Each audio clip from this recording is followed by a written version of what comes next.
तनया विभूति सर्वं विधेम नियमेन धन्वयानामाद्यचिरकुलपतेरुकुल अभिरामं श्रीमत्तदङ्ग्रीवलं नमामि मूर्धानादं पङ्कजनेत्रराम यमुनावास्तव्यबालादरं योगीन्द्रं पुरुषेन्द्रजलदिं गोविन्दपुरादिपौ भट्टार्यं निगमान्तयोगिजगदाचार्यं च कृष्णाभिधं वन्दे माधवरङ्गकेशवरमाभासान् भजे केशवम् प्रपद्य निरपद्यानां निषद्यां गुणसम्पदाम् श्रीरङ्गनाथेडगोपयतीन्द्रदृष्टं लक्ष्मेण सम्महर्जित्करुणैकपात्रम् श्रीरङ्गवीरर्गुराट्चडगोपसत्यं वेदान्तदेशिकीतीन्द्रमहं प्रपद्ये जीवद्रङ्गजटार्दं विराल्लब्धागमान्तद्वयम् श्रीमद्वीरर्गूद्वहाद्यजडजित्पादारविन्दाश्रयम् श्रीमद्वेदपदं च देशिकेत कारुण्यभीष्टास्पदम् सेवे रंगधुरीण साधनवशं नारायणं योगिनं वेदान्तदेशिक यतीन्द्रकटाक्षलब्धत्रय्यन्तधारमनवद्य गुणम्बुदाग्र्यं नारायणाद्य ऋतुर्यकृपाभिषिक्तं श्रीरङ्गनाथेशेखरमाश्रयामः शुद्धविज्ञानघनस्वरूपं विज्ञानविश्राणनवद्यदीक्षं दयानिधिं देहकृतां शरण्यं देवमेग्रीवं प्रपद्ये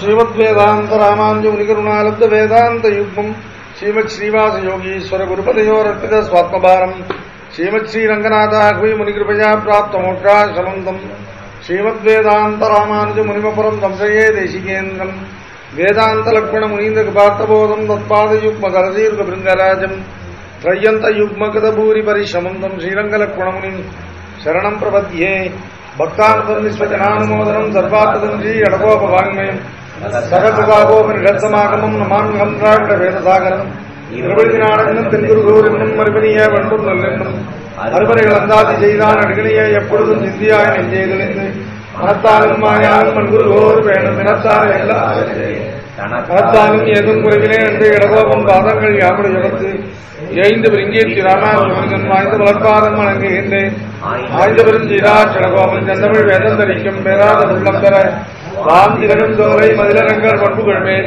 ஆண்ட தமிழ்வரைகளாயிரும் இயன்ற முதத்தாய் ரகோபன் மென்பார் வளர்த்த இதத்தாய் ராமானுவன் நிலையம் மெய்யாம் எந்நிலையம் தக்கரையில் நடையாடி தொக்கியனும் ஒதுங்குருகையரோம் யாழி நிஜை வேதத்தியல் வீடு முன்முற்றமும் வீடு செய்து உம்முயிர் வீடுடையார் நிலை வீடு செய்மினே வீடு மின்முற்றமும் வீடு செய்து உம்முயிர் வீடுடையானிடை வீடு செய்மினே என்று வீடு மின்முற்றத்தோட பிரவேசத்தோட ஈடு தம்பி கேட்கணும்னு ஆசைப்பட்டா நம்ம காளிசுவாமி நியமனம் வீடு முன்முற்றவும் தத்துவபரமாயும் உபாசனபரமாயும் இருக்கே இருக்கு மோட்சபரமாயும் உபாசனபரமாயுமே மோட்ச சாஸ்திரம் தான் இருப்பது. மோட்ச சாஸ்திரம்னா வேதாந்த சாஸ்திரம். வேதாந்த சாஸ்திரத்தில் உள்ள மொத்த வாக்கியங்களையும் வற்றிகளா ரெண்டா பிரிக்கலாம். ஒன்னு தத்துவபரமான வாக்கியங்கள், இன்னொன்னு சத்தியம் ஞானம் அனந்தம் பிரம்ம, அயமாத்மா பிரம்ம, இல்லையா அகம் பிரம்மாஸ்மி இத்தியாதி வாக்கியங்கள்லாம் தத்துவபரமான வாக்கியங்கள். இல்லையா பிரம்மவிதாப்னோதி பரம், பிரம்மவேத பிரம்மையு பவதி, இல்லையா இத்தியாதிகள் எல்லாம் உபாசன பரமான வாக்கியங்கள். தத்துவம் என்பதானது முதல்ல பெற வேண்டிய ஞானத்தை பெறுவதற்கான வாக்கியம். பெற வேண்டிய ஞானத்தை பெற்றா அந்த ஞானத்துக்கு சும்மா இருக்க முடியாது. அந்த ஞானபூர்வமான அனுஷ்டானம் தான் உபாசனம். அதனால வேதாந்த வாக்கியங்கள் இரண்டு வகையா இருக்கும். ஒன்று தத்துவபரமான வாக்கியங்கள், இன்னொன்று உபாசனபரமான வாக்கியங்கள். இதுதான் பாஷ்யக்காரரும் ஸ்ரீபாஷ்யத்தில் ஆரம்பத்திலே சாதிக்கிறார். அதுதான் இங்கேயும் வீட்டில் சுவாமி நம்பிள்ள தத்துவபரமாயும் உபாசனபரமாயுமே மோட்ச சாஸ்திரம் தான் இருப்பது. அதில் தத்துவபரமாக சொல்ல வேண்டுவதெல்லாம் சொல்லிட்டு கீழில் திருவாய்மொழியிலே உபாசனபரமாக சொல்ல வேண்டும் அவற்றுக்கெல்லாம் சங்கிரகமாயிருக்கிறது இத்திருவாய்மொழி. ஆக இந்த முதல் ரெண்டு திருவாய்மொழிகளாலே வேதாந்த சாஸ்திரம் பூர்ணமாக சங்கிரகீதமாயிற்று. வேதாந்த சாஸ்திரத்தில் உள்ள வாக்கியங்கள்ல தத்துவபரமான வாக்கியங்கள்ல தத்துவபரமா எம்பெருமானுடையதான ஸ்வரூப ரூப விபூதி குண சேட்சிதங்கள் அப்படின்னு சொல்லக்கூடிய இவைகள் எல்லாவற்றையும் சேர்த்து தத்துவபரமான வாக்கியங்களால சொல்ல வேண்டியதெல்லாம் சொல்லிட்டு உயர்வர உயர்நலம் உடையவன்கிற முதல் திருவாய்மொழி பூரா வேதாந்தத்துல தத்துவபரமான வாக்கியார்த்தத்தினுடைய சங்கிரகம். இப்போ அதுக்கு மேல உபாசனபரமாக இந்த ஞானம் உண்டானால் எதை அனுஷ்டிக்கணும் அப்படின்னா வீடும் முற்றமும் வீடு செய்து நீங்கள்லாம் இதை விடுங்கோள் இதை செய்யுங்கோள் அப்படின்னு எல்லாம் அனுஷ்டானபரமாக செய்ய வேண்டிய காரியபரமாக சொல்ல வேண்டியவற்றுக்கெல்லாம் சங்கிரகம் அமைந்தது இரண்டாம் திருவாய்மொழி. வீடு முன்முற்றமும் வீடு முன்முற்றமும் முழுவதும் ஆழ்வார் விதி நிஷேத ரூபமாக இன்ன செய்யுங்கோள் இன்ன செய்யாதிகோள்ங்கிறத இல்லையா. அதனால உபாசனபரமாக அனுஷ்டானபரமாக சொல்ல வேண்டியதெல்லாம் அவற்றின் சங்கிரகமாக அமைந்தது இரண்டாம் திருவாய்மொழி. இதுல சந்தேகம் இருக்கா? ஆக இந்த முதல் 2 திருவாய்மொழிகளால வேதாந்த சாஸ்திரமானது பூர்ணமாக சங்கிரகிக்கப்பட்டது. இத்திருவாய்மொழி தன்னை ஆளவந்தார்கள் செய்தாராக திருமாலையாண்டான் பிரபத்தி விஷயமாக்கி நிர்வகித்துக் கொண்டு போந்து.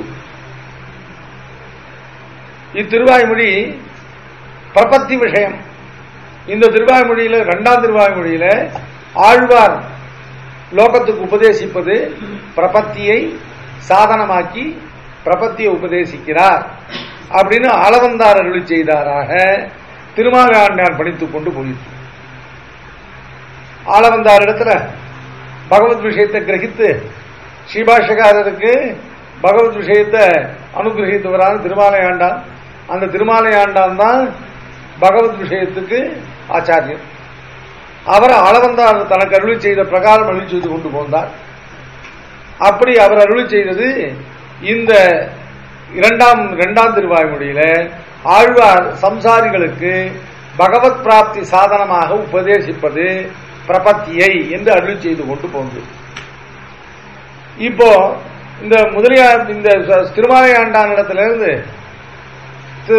ஆளவந்தாருடையதான திருவுள்ள ரீதியாக பகவத் விஷயத்தை கிரகித்த சுவாமி எம்பெருமானார் உடையவரும் என்ன செய்தார் அப்படின்னு கேட்டா அப்படியே அருளி செய்து கொண்டு போந்து. எப்படியே இந்த திருவாய்மொழியை பிரபத்திபரமாக அருளி செய்து கொண்டு போந்து பாஷ்யம் தலை கட்டின பின்பு பக்தி விஷயமாக அருளி செய்து கொண்டு போடுவர். முதல்ல ஆளவந்தார் அருளி செய்த பிரகாரமாக இதை பிரபத்திபரமாகவே திருமாலையாண்டானிடத்தில் கேட்டு இதை பிரபத்திபரமாகவே உடையவரும் அருளி செய்து கொண்டு போவர். எதுவரையிலும் ஸ்ரீபாஷன் தலைக்கட்டும் முன்பாக ஸ்ரீபாஷன் தலைக்கட்டின பின்பு இந்த திருவாய்மொழியை உடையவர் பக்திபரமாக உபாசனபரமாக பக்தி விஷயமாக அருளி செய்து கொண்டு போடுவர். இதனால என்னாச்சு? பாஷகாரருக்கு இந்த திருவாய்மொழி பிரபத்திபரமும் ஆனது பக்திபரமும் ஆனது. ஆழ்வார் இந்த திருவாய்மொழியில பிரபத்தியும் உபதேசிக்கிறார் பக்தியும் உபதேசிக்கிறார் திருவள்ளுவர். ஆழ்வார் இந்த திருவாய்மொழியில பிரபத்தியை உபதேசிக்கிறார் பக்தியும் உபதேசிக்கிறார் இடத்துல ஆழ்வார் சுவாமி எம்பெருமானார் ஸ்ரீபாஷ்யம் தலைக்கட்டு முன்பாக இதை பிரபத்திபரமாக நிர்வகித்துக் கொண்டு போந்து ஸ்ரீபாஷ்யம் தலைக்கட்டின பிறகு இதை பக்தி யோகபரமாக பக்தி விஷயமாக அருளி செய்வர்னா பரஸ்பர விரோதம் வர மாதிரி இருக்கு இல்லையா?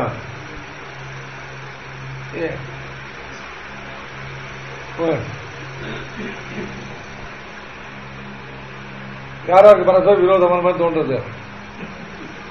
ஸ்ரீபாஷ்யம் தலைக்கட்டு முன்பு இதை பிரபத்திபரமாக அருளி செய்து கொண்டு போந்து ஸ்ரீபாஷ்யம் தலைக்கட்டின பிறகு இதை பக்திபரமாக அருளி செய்து கொண்டு போந்தான்னு சொன்னா அப்போ பாஷகாரோட அபிப்பிராயத்தை பரஸ்பர விரோதம் இருக்கிற மாதிரி தெரியுது இல்லையா?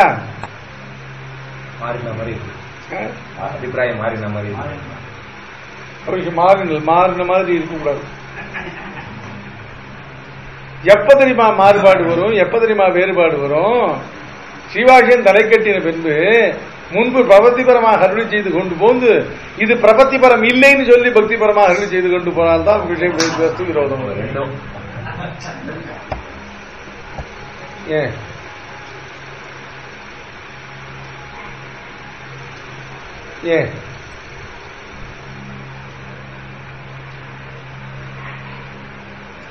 பாஷ்யக்காரர் கீதா பாஷ்யத்துல சர்ம ஸ்லோகத்தை வியாக்கியானம் பண்ணும் பொழுது பிரபத்திய பக்தி யோகத்துக்கு அங்கமாகத்தான், அங்க பிரபத்தியாகத்தான் வியாக்கியானம் பண்றது. பிரபத்திய சுதந்திரமான மோட்சோபாயமாக பாஷ்யக்காரர் கீதா பாஷ்யத்தில் வியாக்கியானம் பண்ணல. சரம ஸ்லோகத்துக்கு 2 நிர்வாகம் பண்ணிருக்க. முதல் நிர்வாகம் வெறும் சாத்விக தியாகம் தான், வேற அதுல பிரபத்தியன் உட்டாரம்னு ஒன்றும் இல்லை. சரம ஸ்லோகத்துக்கு அர்த்தம் சர்வதர்மான் பரித்திய ஜேக்கத்துக்கு அர்த்தம் சாத்விக தியாகம் தான் அர்த்தம் அப்படின்னு முதல்ல ஒரு நிர்வாகம் பண்றார். அதுக்கப்புறம் இது சாஸ்திரம் பக்தி யோக சாஸ்திரம், அதனால திரும்பியும் மாமேகம் சரணம் விரஜ அப்படிங்கிறதான அந்த பிரபத்திய பக்தி யோகத்துக்கு அங்கமாக அங்க பிரபத்தியாக வியாக்கியானம் பண்ணி சாஸ்திரத்தை முடிச்சுட்டார் இல்லையா. சுதந்திர பிரபத்திய வியாக்கியானம் பண்ணல. பிரபத்திய சுதந்திரமான மோட்சோபாயம், பக்தி யோகத்தை அபேட்சிக்காத சுதந்திர மோட்சோபாயமாக பாஷ்யக்காரர் வியாக்கியானம் பண்ணல, முடிஞ்சு போச்சு. அப்புறம் எப்படி பிரபத்திய மோட்சத்துக்கு சாட்சாத் உபாயமாக சொல்றோம் அப்படின்னு சொன்னா பாஷ்யக்காரர் சொல்லாத சொல்லலாமா அப்படின்னு கேட்டா, பாஷ்யக்காரர் கத்தியத்துல பக்தியோக நிரபேட்சமாக பிரபத்திய மோட்ச சாதனமாக பாஷ்யக்காரர் கத்தியத்தில் சாதிக்கிறார். அதை கொண்டு சொல்றோம். இப்ப மேல கேள்வி, பாஷ்யக்காரர் மேல ஒரு ஆட்சேபம். பாஷ்யக்காரர் கீதா பாஷ்யத்துல பிரபத்தியை வெறும் பக்தி யோகத்துக்கு அங்கமா அருளி செய்து பக்தி யோகம் இல்லாமலேயே மோட்சத்தை தானே கொடுக்கக்கூடிய பிரபத்திங்கிற உபாயமாக கத்தியத்தில் சாதிச்சிருக்காரு. பாஷ்யக்காரர் இப்ப முன்பின் விரோதமாக சாதிச்சதுக்கு தாத்பரியம் என்ன அப்படின்னு கேட்டான். சாச்சா பாஷ்யக்காரர் முன்பின் விரோதமா எங்க சாதிச்சிருக்க, சாதிக்கல இல்லையா. பாஷ்யக்காரர் ஸ்ரீ கீதா பாஷ்யத்துல பிரபத்திய பக்தியோகத்துக்கு அங்கமாக அருளி செய்த போது அதுக்கு சுதந்திரமான மோட்ச உபாயத்துவம் கிடையாதுன்னு சொன்னாரா? அது மாதிரி அதை கத்தியத்துல சாட்சாத் மோட்சோபாயமாக உபதேசிக்கும் பொழுது அதுக்கு பக்தியோகத்துக்கு அங்கமான அனுஷ்டானம் கிடையாதுன்னு சொன்னாரா? இதை மறுத்து அது அருளி செய்யல, அதை மறுத்து இதை அருளி செய்யல.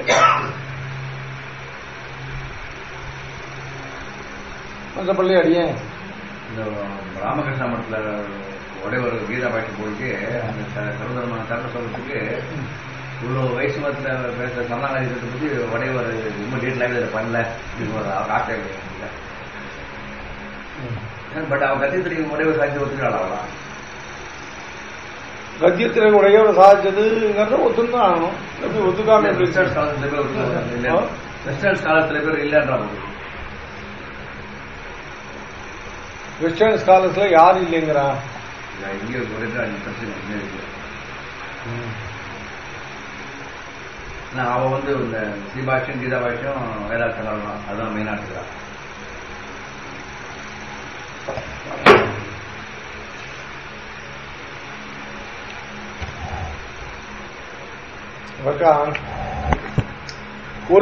ஒவ்வொரு சித்தாந்தத்தோட ரகசிய பிரகரணங்களை மத்தவா அவர் பண்ணதான் ஒத்துக்கணும்னு அவசியம் இல்லை. சதசியம் ரகசியம்னு 2 இருக்கு. இப்போ எம்பெருமான அருளி செய்ததாக அவர்கள் ஸ்வீகரிக்கிற கிரந்தங்கள்லாம் சதசிய கிரந்தங்கள். நாம நம்ம சம்பிரதாயத்துக்கு ஒட்டு ஏற்பட்ட சம்பிரதாய நிஷ்டர்களுக்காக ஏற்பட்ட ரகசிய கிரந்தத்தை அவெல்லாம் ஒத்துக்கணும், பாஷகாரர்களுக்கு ஒத்துக்கணும்னு அவசியம் இல்லை. இப்ப இந்த கேள்வி யாருக்கு அப்படின்னு கேட்டாக்க, பிரபத்தியுடைய சாட்சாத் மோட்சோபாச உபாயத்துவத்தை எப்படி ஒத்துக்கிறது இல்லையா? அப்படி இது நமக்குள்ளே நாம கேட்டு பதில் சொல்லிக்கிற கேள்வி இல்லையா? இப்ப என்னன்னு கேட்டா, இப்போ பாஷ்யக்காரர் கீதா பாஷ்யத்துல இத பிரபத்திய அங்க பிரபத்தியாக சொன்ன விடத்துல சுதந்திர பிரபத்தியாக அதை கண்டிச்சு சொல்லல, அது கிடையாதுன்னு சொல்லல. அது மாதிரி கத்தியத்துல மோட்சத்துக்கு சாட்சாத் சாதனமா சொன்ன விடத்துல அங்க பிரபத்தி கிடையாதுன்னு சொல்லல. ஆக என்னாச்சு, பிரபத்திக்கு 2 ஆகாரமும் உண்டு.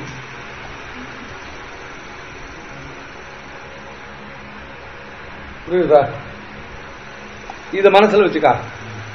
இப்ப அதே மாதிரி வீடுமின் முற்றமும் இந்த திருவாய்மொழிக்கு இது பிரபத்திபரமாக பாஷிகார் முதல்ல அருளி செய்து கொண்டு போந்தார். அப்புறம் ஸ்ரீபாஷின் தலைக்கட்டின பின்பு இதை பக்தி விஷயமாக அருளி செய்து கொண்டு போந்தார்.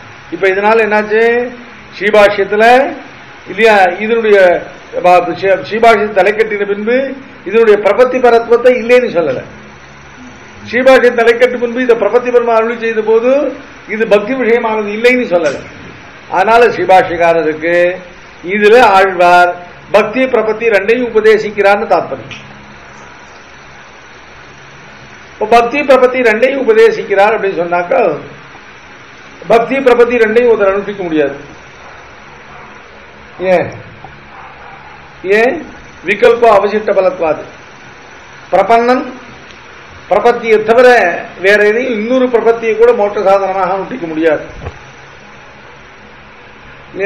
அது மாதிரி பக்தியோகத்தை அனுஷ்டிக்க பிரபத்தி அனுஷ்டிக்க வேண்டிய சுதந்திரோபாயமா பிரபத்தியை அனுஷ்டிக்க வேண்டிய அவசியம் இல்லை. அதனால பக்தி பிரபத்தி என்கிற இரண்டு பிராப்தி உபாயங்களையும் ஒருத்தர் அனுஷ்டிக்க வேண்டிய அவசியம் இல்லை இல்லையா. இன்னொன்னு என்னன்னு கேட்டா அவரவர்கள் தான் எதை அனுஷ்டிக்கிறாரோ அதுதான் லோகத்துக்கு உபதேசிக்கணும். ஒன்று அனுஷ்டித்து இன்னொன்று வேறொன்று உபதேசித்தானாகில் அது விப்ரலம்பகம் இல்லையா. சொன்னேன்னு நினைக்கிறேன். தனித்வயம் அப்படின்னு இல்லையா லோகாச்சாரியர்கள் செய்ததான ஒரு ரகசிய கிரந்தம். அந்த தனித்வயத்துல துவயத்தினுடைய சிறப்புகள் எல்லாத்தையும் வெளியிடுறார். அதை வெளியிடும் போது முதல்ல தத்துவபரமா நிறைய வெளியிட்டு அதுக்கப்புறம் நம்முடைய பூர்வாச்சாரியர்களுடைய வார்த்தைகளையும் அனுஷ்டானத்தையும் துவயத்தை பற்றி எப்படி இருக்குன்னு வெளி செய்தார். அதுல ரொம்ப அழகா நம்பிள்ளை தன்னுடைய ஆச்சாரியரான நஞ்சியிடத்துல ஒருத்தர் அழிஷ்ணு போய் குற்றக்காரம் பண்ணி இவரை இல்லையா பஞ்சசம்ஸ்கார பூர்வமாக இவரை ஸ்வீகரித்தருள வேணும், இவருக்கு இல்லையா உபதேசித்தருள் நல்வார்த்தையை உபதேசித்தருள வேணும் பிரார்த்திச்சார். அதுக்கு நஞ்சீர சாச்சாரா சம்சாரிகளுக்கு இனிமே ஹிதம் சொல்லக்கூடாதுன்னு சொப்பனம் கண்டேன், அதனால நான் இவருக்கு சாதிக்க போறதில்லை அப்படின்னு நஞ்சீர சாச்சாரம். நம்பிள்ள சாச்சாரம் இருந்தாலும் தேவருக்கு சம்பந்தமே வேண்டுவது. தேவர் ஒன்னும் ஹிதத்தமத்தை உபதேசிக்க வேண்டாம், ஏதாவது ஒரு சந்தான கோபால மந்திரத்தை உபதேசிச்சாகட்டுமே, ஏதோ ஒரு காமியமான மந்திரத்தை ஏதோ ஒன்று தேவர் சம்பந்தம் உண்டாகிறதுக்கு ஏதாவது உபதேசித்த. இப்படி பலகாலம் பிள்ளை நிர்பந்திக்க ஜீயரும் அவர் அழிச்சுட்டு பெருமாள் சன்னதிக்கு எழுதினாரா. பெருமாள் சன்னதிக்கு எழுதினவாற என்ன பண்ணாரா, உடனே பஞ்சசம்ஸ்காரத்தை பண்ணி இவருக்கு துவயமந்திரத்தை உபதேசித்து இல்லையா. நம்பிள்ள கேட்டாரா இல்லையா, முதல்ல திருவுள்ளப்பட்டது ஒன்னா இருந்தது, அப்புறம் உபதேசிச்சது வேற ஒன்னா இருந்தது அப்படின்னு கேட்டாரா. அதுக்கு நஞ்சிய சாச்சாரா இல்லையா, இவன் நம் கைமீறி போவான்னு நினைச்சேன், போக மாட்டேன்னு விட்டான். ஆனா நாம் தான் உபதேசிக்க வேணும்னு வந்த போது நாம் அனுஷ்டிச்சு விஸ்வசிப்பது தவிர வேறொன்று உபதேசித்தோமாக நான் விப்ரலம்பகமானத்தனை. அதனால உபதேசத்தை ஏதாவது சிதமா ஆச்சார சிஷியனுக்கு பண்ற உபதேசத்தை பண்ணிவிட்டேன்னு சாச்சார். நம்மளையும் வழி தெரிஞ்சுதான் பண்ணினார். நம்மள ரொம்ப கெட்டிக்காரர். ஏன் என்ன தெரியாது, நாம் எதை விஸ்வசித்து அனுஷ்டிக்கிறோமோ அதை சிஷியனுக்கு பண்ண இல்லையா. உபதேசிக்காத பட்சத்துல நாம் விப்ரலம்பன்னு வஞ்சனை பண்ணினவனாவும் அதனால உபதேசிச்சோம்னு சாச்சாரம். அட்டாவது ரகசியம் வச்சிருக்கிறேன். ஒரு நாளைக்கு தனி துவையில் ரொம்ப அழகா சின்ன சின்ன சரித்திரங்களா போட்டு. ஏன் அதனால எதோ ஆழ்வார் இப்ப அதனால என்ன கேள்வி, ஆழ்வார் பக்தரா பிரபன்னரா? ஆழ்வார் பக்தியோக நிஷ்டரா இருந்தா பக்தி உபதேசிச்சிருப்பாரு, பிரபன்னரா இருந்தா பிரபத்தி உபதேசிச்சிருப்பாரு. இதுல ஏழு ஆழ்வார் உபதேசிச்சார் அப்படின்னு கேட்டா ஆழ்வார் ரெண்டையும் மோட்சத்துக்கு சாதனமா பண்ணாதான் தோஷம். ஆழ்வாருக்கு ஆழ்வார் பிரபன்னர், ஆழ்வாருக்கு மோட்ச சாதனம் பிரபத்தி தான். பக்தி யோகம் எதுக்குன்னு கேட்டா இல்லையா, இங்க இருக்கிறவர்கள் தேக யாத்ரா சேஷம் இல்லையா. பிரபத்திக்கு பிற்காலம் இந்த தேகாவசான காலம் வந்து இங்க இருக்கிற போது இந்த தேகம் தரிக்கிறதுக்காக சில செயல்களை செய்யறோமே அதெல்லாம் தேக யாத்திரை. நமக்கெல்லாம் பிரபத்திக்கு உத்தர காலம் ஆண்டு 6 மாதத்துக்கு ஏதோ இல்ல உத்தியோகம் பண்ணி அப்பப்போ பொருள்லாம் சேர்த்து வச்சுக்கிறது, அன்னபானாதிகளை சேர்த்து வச்சுக்கிறது நமக்கு தேக யாத்திரை. ஆழ்வாருக்கு அன்னபானாதிகள்லாம் இது எல்லாம் பகவத் குணானுபவம். உண்ணும் சோறு பருகு நீர் தின்னும் வெற்றிலையும் எல்லாம் கண்ணன். ஆழ்வாருக்கு உண்ணும் சோறு கண்ணன், ஆழ்வாருக்கு பருகும் நீர் கண்ணன், ஆழ்வாருக்கு தின்னும் வெற்றிலை கண்ணன். திருப்பி போட்டா நமக்கு உண்ணும் சோறு கண்ணன். நிறைய சாப்பிடுவோம், சாப்பிடறதெல்லாம் கண்ணன் கண்ணன் சொல்லி நிறைய வெளுத்து கட்டிடுவோம். நமக்கு பருகு நீர் கண்ணன். நிறைய தீர்த்து சாப்பிடுவோம், கண்ணன் சொல்லி தீர்த்து சாப்பிடுவோம். நிறைய வெற்றிலை போட்டு மெல்லுவோம், இதெல்லாம் கண்ணன் சொல்லி. நமக்கு உண்ணும் சோறு கண்ணன், பருகு நீர் கண்ணன், தின்னும் வெற்றிலை கண்ணன். ஆழ்வாருக்கு கண்ணன் தான் உண்ணும் சோறு இல்லையா, கண்ணன் தான் பருகு நீர் இல்லையா. நமக்கு உண்ணும் சோறு கண்ணன், ஆழ்வாருக்கு கண்ணன் உண்ணும் சோறு. நமக்கு பருகு நீர் கண்ணன், ஆழ்வாருக்கு கண்ணன் பருகு நீர் இல்லையா. நமக்கு தின்னும் வெற்றிலை கண்ணன், ஆழ்வாருக்கு கண்ணன் தின்னும் வெற்றிலை இல்லையா. அதுல இன்னும் அழகா பரிஷ்காரம் பண்றாரு. உண்ணும் சோறு கண்ணன். ஏன் சோறு கண்ணன் சொன்ன போறதா, சோறுன்னா உண்ணுவும் தெரியாதா அப்படின்னா, உண்ணும் சோறு உண்ணா சோறுன்னு 2 உண்டிலே, அதுல உண்ணும் சோறு கண்ணன் இல்லையா. ஏன் நானா தெரியாத பண்ணி தள்ளி பண்ணி எல்லாரும் சாதிச்சா வாயில வைக்க வழங்கலன்னு அப்படியே எல்லாரும் ஒதுக்கிட்டு போறாளே, அது உண்ணா சோறு, அதுவும் சோறு தான். ஏன் என்ன சாமான் கொடுத்தா யார் தள்ளி பண்ணா இல்லையா, ஒண்ணுமே நன்னா இல்ல அப்படியே எல்லாத்தையும் ஒதுக்கிட்டு இல்லையா, எப்படா உத்தராபசனம் போட போறான்னு திருவாழ்த்து போடுறான்னு கை விஷயம் உட்கார்ந்து இருக்காளே, அது கூட சோறு தான், அது உண்ணாச்சோறு. அந்த உண்ணாச்சோற்றுல இருந்து வியாபிருத்தி பண்றதுக்கு தான் உண்ணும் சோறு கண்ணன் இல்லையா. இந்த சோறு கண்ணன்னு சொல்லியிருந்தாக்க சோற்றை உண்ணத்தானே உண்ணுவா, உண்ணுங்கிறது வெத்த விசேஷம் சொன்னா சுவாமி நம்பிள்ள சாதிக்கிறார். அது வெத்த விசேஷம் இல்ல, அது ரொம்ப சார்த்தக விசேஷம். ஏன்னா உண்ணாச்சோற்றுல இருந்து வியாபிருத்தி பண்ணணுமே. ஏன் பருகு நீர் இல்லையா, நீர்னா பருகுவர்கள் இல்லையா, பருகு நீர்னு பருகுதல் ஒரு வெத்த விசேஷம். எதுக்கு நீர் இருக்குன்னு கேட்டாக்க அழிந்து போய இல்லையா, அந்த பூவும் இருக்கு, அதுக்கு 2 கடல் இருக்கு இல்லையா, எவ்வளவு தாகம் இருந்தோம்னா 2 வாய் எள்ளி குடிக்க சொல்ல பார்ப்போம். அது பருகாத நீர் இல்லையா, அதுல இருந்து வியாபதி தான் பருகு நீர். ஏன் தின்னும் வெற்றிலை. ஏன் இந்த பக்கம் மதுராந்தில இருந்து இறங்கி உள்ள போனோம்னாக்க ஒரு 5 ரூபாய்க்கு வெத்தலை வாங்கினா அதுல ஒரு வெத்தலை தான் போட்டுக்கலாம், பாக்கி அத்தனை கீழே போடணும், கழிக்கணும். அவ்வளவு பூச்சி முட்டுமா, அவ்வளவு அரிச்சு போனதா. ஏன் 3 போய் வெத்தலை வாங்கினா 5 ரூபாய்க்கு 5 ரூபா ஒரு வெத்தலை கூட தூக்கி போடாம அத்தனையும் போட்டுக்கலாம்.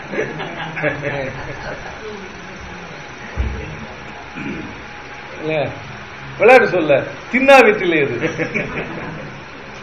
அதுல இருந்து வியாபிருத்தி தின்னும் வெற்றிலை.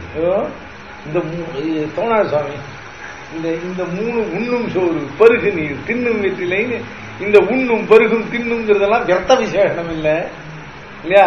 இவைகள்லாம் உண்ணா சோற்றிலிருந்தும் பருகா நீரிலிருந்தும் தின்னா வெற்றிலிருந்து வியாபர்த்தகங்கள்னு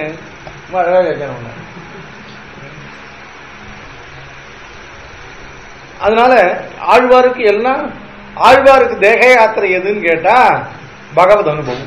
அந்த பகவத் அனுபவம் பக்தி என்று நடவார். எவ்வளவுதான் பிரபன்னனா இருந்தாலும் சுவாமி நாம் பிரபன்னன் அப்படின்னு இருக்கலாம், நமக்கு பிராப்தி நிச்சயம்னு இருக்கலாமே வழிய இல்லையா. நடுப்புற தேக யாத்திரை பண்ணும் இல்லையா. நீள்கடல் தோல் இலங்கைக்கும் இல்லையா, தோள்கள் தலை துடி செய்தான் தாள்கள் தலையில் வணங்கி நாள்கடலை கழுவினே. பிரபத்தி என்னைக்கு பிரபன்னனானோ அன்று தொடங்கி இல்லையா தேகாவசானத்துல பெருமாள் திருவடியை அடையிறவர்களும் நடுவில் பகவத் குணானுபவம் பண்ணி அந்த பகவத் குணானுபவத்தை அத்தியர்த்த பிரீத்தியோட பண்ணி நம்மளாம் கூட பகவத் குணானுபவம் பண்றோம் இல்லையா. பகவத் குணானுபவம் ஏதோ ஒரு முரட்டு பிடிக்கி பிடிச்சுன்னு பண்றோம், பண்ணணுமே சொல்லிட்டு இல்லையா. அது அத்தியந்த பிரீத்தி பூர்வமா இருக்கணும்னாக்க பரபக்தி, பரஜான, பரமபக்திக்கு நித்திய விசேதமான பிரயோஜன பிரிய பகவத் அனுபவ ஜனித பிரீத்திகாரிதா சேஷ அப்படின்னு அத்தனையும் அப்படியே ஒரு நூல் பிடிச்ச மாதிரி பக்தியில போகும். இந்த பக்தி சாதனம் இல்லை, இந்த பக்தி சாத்தியம், இந்த பக்தி உபாயம் இல்லை, இந்த பக்தி பகவத் அனுபவ பிரகாரம்.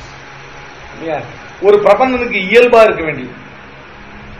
பிரபந்தனாகில் அவனுக்கு பகவத் அனுபவம் தான் சர்வஸ்வம். அந்த பகவத் அனுபவத்துக்காக அவனுக்கு பிராப்திபாயம் பிரபத்தி தான். பகவத் இங்க இருக்கிற நாள் வரையிலும் பகவத் அனுபவத்தை இழக்காமல் இருக்கிறது என்ன பண்ணணும்? பக்தியை பண்ணி அந்த பக்தியினால பகவான. அதனால ஆழ்வார் உபதேசிக்கிறது ஒரு பேக்கேஜ், சிங்கிள் ஐட்டம் இல்ல. பிராப்திபாயம் பிரபத்தி. இங்க இருக்கிற காலவர்களும் பரிபூர்ணமா பகவான அனுபவிக்கிறதுக்கு உபாயம் பக்தி. இது ரெண்டையும் சேர்த்து ஆழ்வார் உபதேசிக்கிறார்னு எம்பெருமானாருக்கு கருத்து. பாஷிகாரர் காட்டிலும் திருவாரூருடைய சுவாரஸ்யம் தெரிஞ்ச ஒருத்தரும் கிடையாது. ஏன்? அதனால்தான் பாஷிகார் என்ன பண்ணுவ, முதல்ல பிரபத்திபரமாக அருளி செய்து கொண்டு போது ஸ்ரீபாஷன் தலைக்கட்டினவாறு இது பிரபத்திபரம் மட்டுமில்ல, இது பக்தி விஷயமானதும் என்று முதல்ல சொல்லப்பட்ட பிரபத்தி விஷயத்துவத்தை நிராகரிச்சு பக்தி விஷயத்துவத்தை சொல்லல. அப்படி சொல்லியிருந்தா பாஷிகாருடைய ஒப்பீனியன் மாறிடுத்து. இல்ல பாஷிகார் முன்னால அக்ஞரா இருந்து இப்ப ஞானமானார் அப்படின்லாம் சொல்ல வேண்டிய அபிப்பிராயம் வரும்.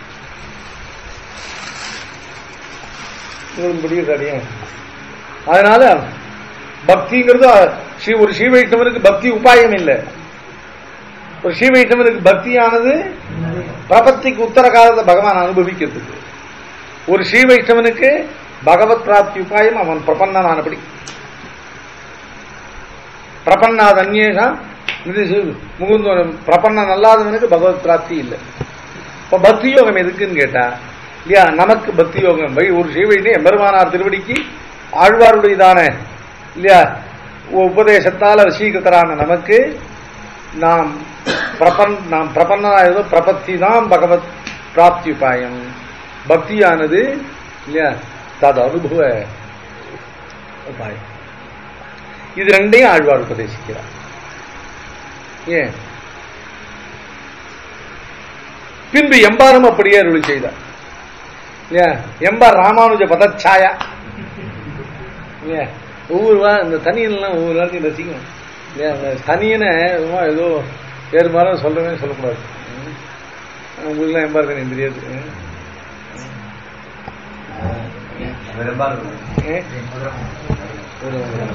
எம்பார் தனி சொல்லுவர சொல்ல மாட்டேன்.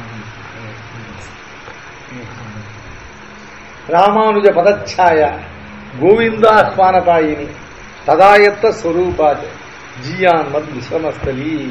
எம்பெருமானாருக்கு எம்பாருக்கு ஸ்வரூபஸ்தி பிரவிற்த்தியாதிகள்ல எம்பெருமானாரை தாண்டி ஒண்ணு கிடையாது. ஆனா ராமானுஜ பதச்சாயா எம்பெருமானாருடைய திருவடி நிழலாகவே இருந்தது. உடையவர் சாதித்தது வேற ஒன்னும் எம்பார் சாதிக்க தெரியாது. அதனால இது சொல்லவே வேண்டாம். எம்பெருமான் இப்படி நிர்வகித்து போறவர் பின்பு எம்பாரும் அப்படியே நிர்வகித்து போந்தார்.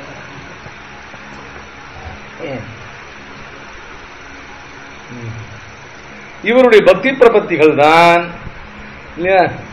விகல்பிக்கிறதாயிரே இருப்பது. அது சுவாமி பக்தி பிரபத்தி ரெண்டுக்கும் நிறைய வித்தியாசம் சுவாமி இல்லையா. பக்திங்கிறது சகிஞ்சனாதிகாரம். நிறைய ஞான பக்தியாதிகள் உள்ள விலட்சணமான இல்லையா ஒரு వ్యక్తి விசேஷம் பார்த்தா பக்தி யோகத்தை அனுஷ்டிக்கிறான். அவன் அனுஷ்டிக்கிறது பக்தி யோகம் நமக்கே தெரியும். ஒண்ணுமில்லாம நம்மளை போல இல்லையா ஞான சக்தியாதிகள் ஒன்றும் இல்லாமல் இல்லையா தேஞ்சிக்கு போனவன் ஒருத்தன் அனுஷ்டிக்கிறது பிரபத்தி. ஆக ஒருத்தன் பக்தியை அனுஷ்டிக்கிறான் பிரபத்தியை அனுஷ்டிக்கிறான் விகல்பிப்பதற்கே விஷயம் இல்லையே. ஒருத்தரை பார்த்து இவன் பக்தியை அனுஷ்டிக்கிறானா பிரபத்தி அனுஷ்டிக்கிறான் கேட்க வேண்டிய அவசியமே இல்லை. ஏன்? பக்தி யோகமும் பிரபத்தியும் அத்தியந்த விலட்சணமான அதிகார விசேஷங்களை கொண்டது. என்ன பார்த்து பக்தி யோகத்தை அனுஷ்டிக்கிறவன் யாரான்னு சொல்லுவாளா? எதுவும் சொல்ல மாட்டா. ஐயா இந்த மூஞ்சிக்கு பக்தி யோகம் ஆகுது இல்லையா, ஏதோ மூலையில் போய் நின்று ஏதோ ஒரு பிரபத்தி கொண்டு வந்திருக்கும் தான் சொல்லுவான். அதே நல்ல விலட்சணமா தேஜோராசியா இருக்கும். பழைய விடவாச்சியார் சாதிப்படுற மாதிரி நீங்கெல்லாம் இல்லை தெரியும்டா, நான் எங்கேயானு போய் இல்லையா நான் போய் நின்னா பிராமணன் ஞாபகம் வந்திருக்கான்னு நினைச்சுவா. என் தேஜஸ் நீங்களாம் என்ன தெரிஞ்சவா, நீங்களாம் சத்காரம் பண்ற இல்லையா? இதே ஒருத்தர் தெரியாத இடத்துல என்ன தெரியாத வருது நம்ம என்னாக்க என்ன நினைச்சுப்பா, பிராமண சாப்பிட வந்திருக்க அப்படின்னு நினைச்சுப்பா, என் தேஜோ விசேஷம் அப்படின்னு நினைச்சுக்கிற மாதிரி உத்தரை பார்த்து இவன் பக்தி யோகத்துக்கு அதிகாரியா, இவன் பிரபத்திக்கு அதிகாரியா, இவன் பக்தி நிட்டானா இவன் பிரபத்தி நிட்டானா விகல்பித்தா தெரிஞ்சுக்கணும். ரெண்டுக்கும் அவ்வளவு வித்தியாசம் உண்டு. சோசமா மாட்டேங்கிற. அப்படி இருக்கும்போது இப்போ இவ்வாழ்வார் இல்லையா, இவருடைய பக்தி பிரபத்திகள் விகல்பிக்கலாயிரே இருப்பது. அதாவது இவர் பக்தி யோக நிட்டரா பிரபந்தனா அப்படிங்கறத இல்லையா நாம இப்ப விகல்பித்து தெரிஞ்சுக்க வேண்டியதா இருக்கு. அதுக்கு காரணம் என்னன்னு கேட்டாக்க, இவ்வாழ்வார் பார்த்தா பக்தி நிட்டராகவும் இருக்கு, பிரபன்னராகவும் தெரியுது. ஏன்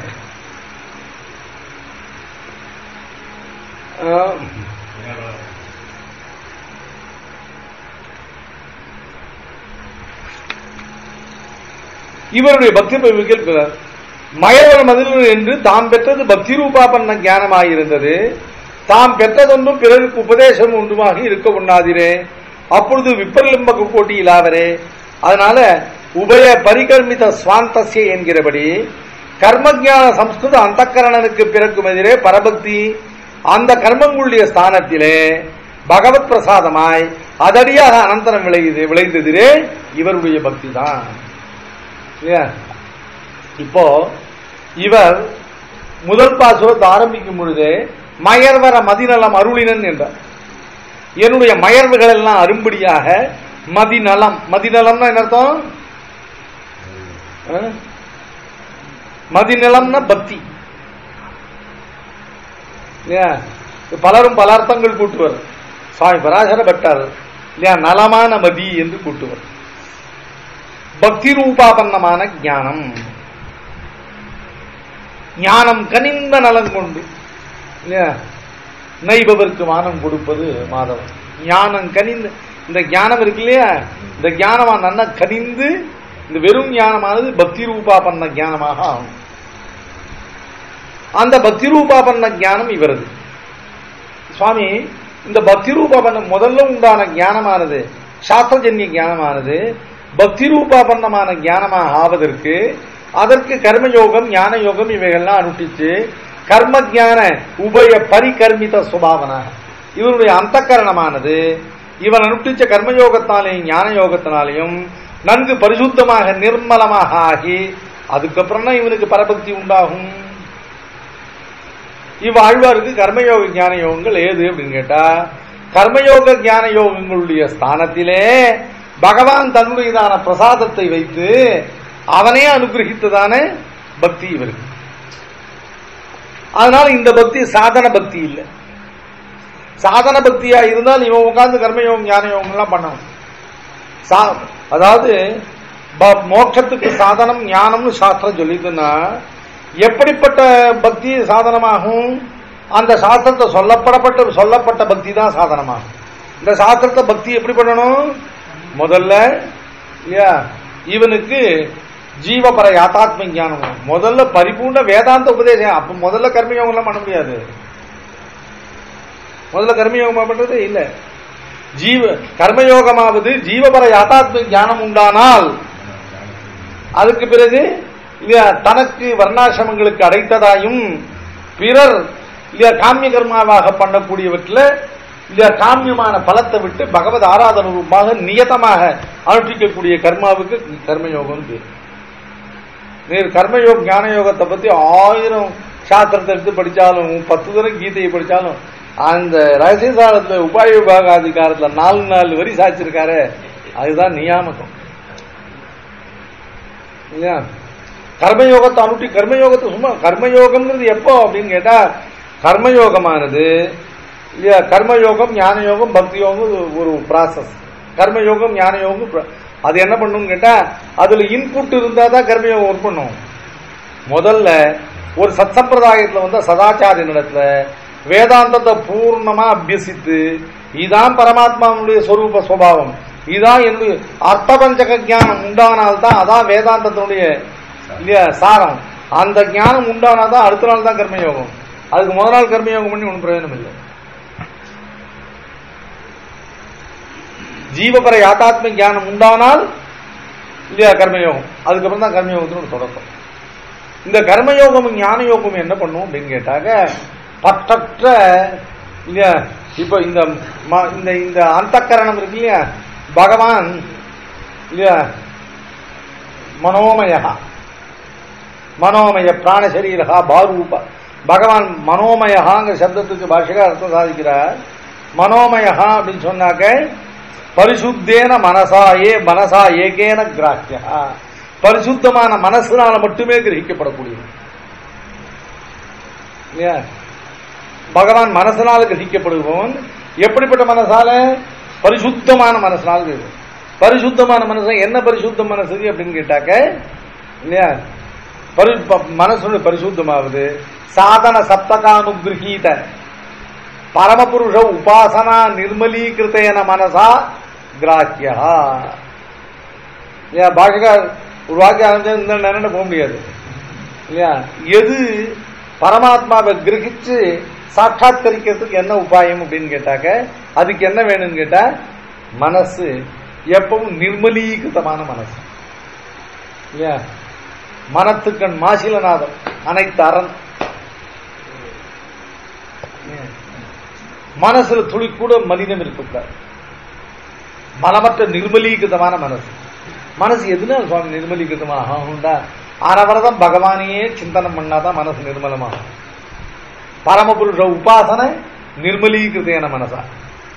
பரமபுருஷனை எப்ப சுவாமி உபாசனை பண்ண முடியும் இல்லையா? பரமபுருஷனையே பிரீத்திபூர்வம் அனவரதம் நினைக்கணும்னா அது பிராப்தம் இல்லையேன்னு கேட்டா, அது சாதன சப்தக அனுகிரகி விவேக விமோக கிரியா கல்யாண அபியாச கிரியா கல்யாண அனவசாத அனுதர்ஷேபியா தல்லப்திஹீன்னு இல்லையா போதாயனருடைய விற்த்திக்காரருடைய பாஷகார் எடுத்து வியாக்கியானம் பண்ற. விவேகம் விமோகம் அபியாசம் கிரியா கல்யாணம் அனவசாதம் அனுதர்ஷம், இந்த 7 இருந்தால் உபாசனம் வரும்.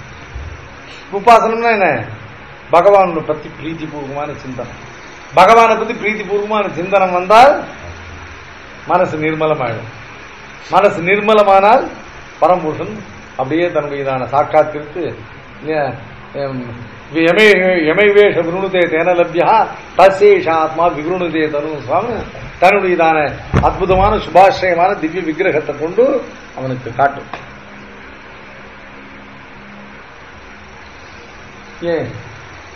பகவத் சாட்சா்காரம் நிர்மலீகிருத்தேன மனசா. மனசுடைய நிர்மலீகரணம் பரமபுருஷ உபாசனத்தினால. பரமபுருஷ உபாசனம் என்னமோ நினைச்சுக்க வேண்டாம், பிரீத்திபூர்வகம் அனுத்தியானம். பகவானை நினைக்கணும். நினைக்கும் போதெல்லாம் பிரீத்திபூர்வமா நினைக்கணும் இல்லையா. பெருமாள்னு சொன்ன உடனே மனசு பிரீத்தி பெருகணும் இல்லையா. அந்த பிரீத்திபூர்வமா பெருமாள் நினைக்கணும். அது உபாசனம். அந்த உபாசனம் எப்படி கிடைக்கும்? முதல்ல விவேகம் இல்லையா. வேண்டாமா? முதல் பெருமாளுக்கு பிரீத்தி உண்டாகணும்னா முதல்ல என்னன்னு கேட்டா சரீர சுத்தமா இருக்கணும் இல்லையா. ஜாதி ஆசிரிய நிமித்தாது அதுஷ்டாது அண்ணாது இல்லையா. ஜாதி தோஷம், ஆசிரிய தோஷம், நிமித்த தோஷம்னு சொல்லக்கூடிய 3 வித தோஷங்கள் மற்றதான ஆகாரத்தை புஜிக்கணும். அதனால காய சுத்தி, அதனால சரீரத்தினுடைய சுத்தியை பேணணும். சரீர சுத்தி ரொம்ப அவசியம். சரீர சுத்தி இல்லாதது மனசுத்தி உண்டாகாது. ஏன்னா இந்த சரீரமானது இல்லையா திருப்பு இழுத்து இவனை இல்லையா அந்த அசுத்தத்தில் வீழ்த்து. முதல்ல சரீர சுத்தி. ஸ்நானமூல கிரியா செல்வாகான்னு நல்லா தீர்த்தா மாடி இல்லையா. கழுத்துக்கு தினம் குளிச்சுட்டு எனக்கு மனசு சுத்தமா இருக்கு சுவாமி, இதெல்லாம் என்னத்துக்கு கட்டக்கூடாது. என்ன சரீர சுத்தி எல்லாத்துக்கும் இருக்கு. தேக சுத்தி இல்லாம போயிடுதுனாக்க போட்டு எங்கேயோ வித சுத்தம் இல்லாம போடும். எங்கேயோ சுத்தம் இல்லாம போடுதுனாக்க அனுஷ்டானம் பண்ற ஒண்ணுக்கும் பிரயோஜனம் இல்லை இல்லையா. அப்படி போடும். அதனால முதல்ல காய சுத்தி, காய சுத்தம் சரீர சுத்தம். விவேகம்னாலே என்ன அர்த்தம்? காய சுத்தி. இந்த காய சுத்தி எப்படி பெறணும்? ஜாதி தோஷம். ஜாதி தோஷம்னா சில வஸ்துக்கள் சாப்பிடவே கூடாததான உற்பத்தி சித்தமான தோஷத்தை உடையது. அந்த வஸ்து எப்படியும் வஸ்துவே சாப்பிடக்கூடாது, ஸ்வரூபமே தோஷம்.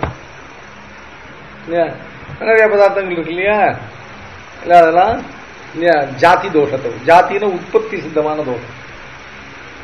அடுத்தபடி ஆசிரியம். அந்த பதார்த்தம் சாப்பிடக்கூடிய பதார்த்தம், ஆனால் அதுக்கு ஆசிரிய தோஷம் இல்லையா.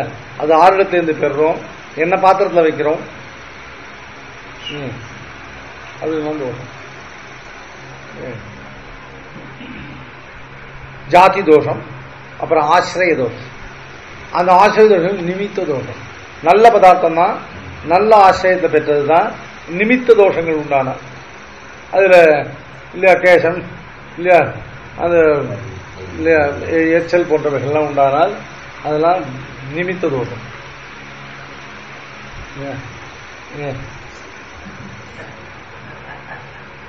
வெய்ய பெறுது.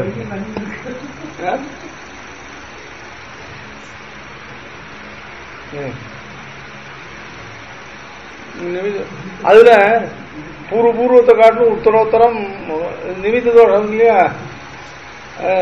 நம்மெல்லாம் கேசம்னா ஒன்றும் பண்ண விசர்ஜனம் பண்றதில்லை, அதை எடுத்துட்டு கையில கொண்டு பெருமாள் தீர்த்ததால புரோஷனம் பண்ணிட்டாங்க. சரி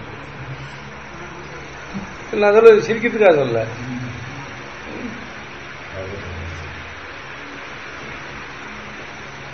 பெருமாளுக்கு கண்டருளை பண்றதுக்கு முன்னால இருந்ததுன்னா விசர்ஜனம் மட்டும் வேற பண்ணணும். பெருமாளுக்கு கண்டருளை பண்ண பிறகு அவைகள் காணப்பட்டதானால் இல்லையா, அதுக்கப்புறம் அவர்களை தூக்கி கொட்ட வேண்டாம். ஏன் எடுத்து போட்டு கேசம் எடுத்து போட்டு கையில மீண்டு இல்லையா பெருமாள் தீர்த்தத்தால புரோஷனம் பண்ணாக்க அவர் சாப்பிடறதுக்கு யோக்கியம்னு எல்லா சிட்டாச்சாரத்தை எல்லாரும் வச்சுட்டு தான். வேற ஏதாவது இருக்கேன்னு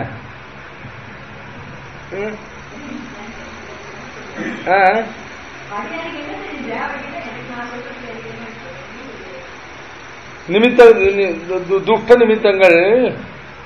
அதுல கேசம் முதலானவர்கள் நகா கேச லோமாதிகளோ கிருமி கீட்டாதிகளோ பெருமாளுக்கு கண்டருளை பண்றதுக்கு முன்னால் அதுல காணப்பட்டால் அதை நிராகரிச்சுட்டு வேத பேரை பண்றது.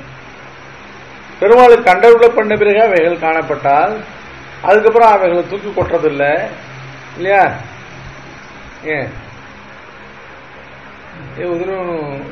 எப்படி இருக்கவங்க எப்படி பண்ணுவாங்க? இப்படித்தானே பண்ணுவாங்க.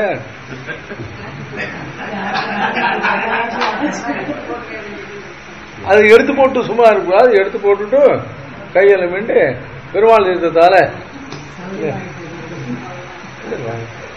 நம்ம ரொம்ப பிராக்டிக்கல். அனாவசியமா வெறும் இது கிடையாது, இதுதான். இப்ப விவேகம். இப்படிப்பட்ட ஜாதி ஆசிரிய நிமித்தம் என்கிறதான 3 வித தோஷங்கள் இல்லாத ஆகாரத்தை புஜித்து அதன் மூலமாக சரீர சுத்தியை பேணுவது அதான் விவேகம். விமோகமாவது என்னன்னா விமோக காம அனபிஷ்வங்கா.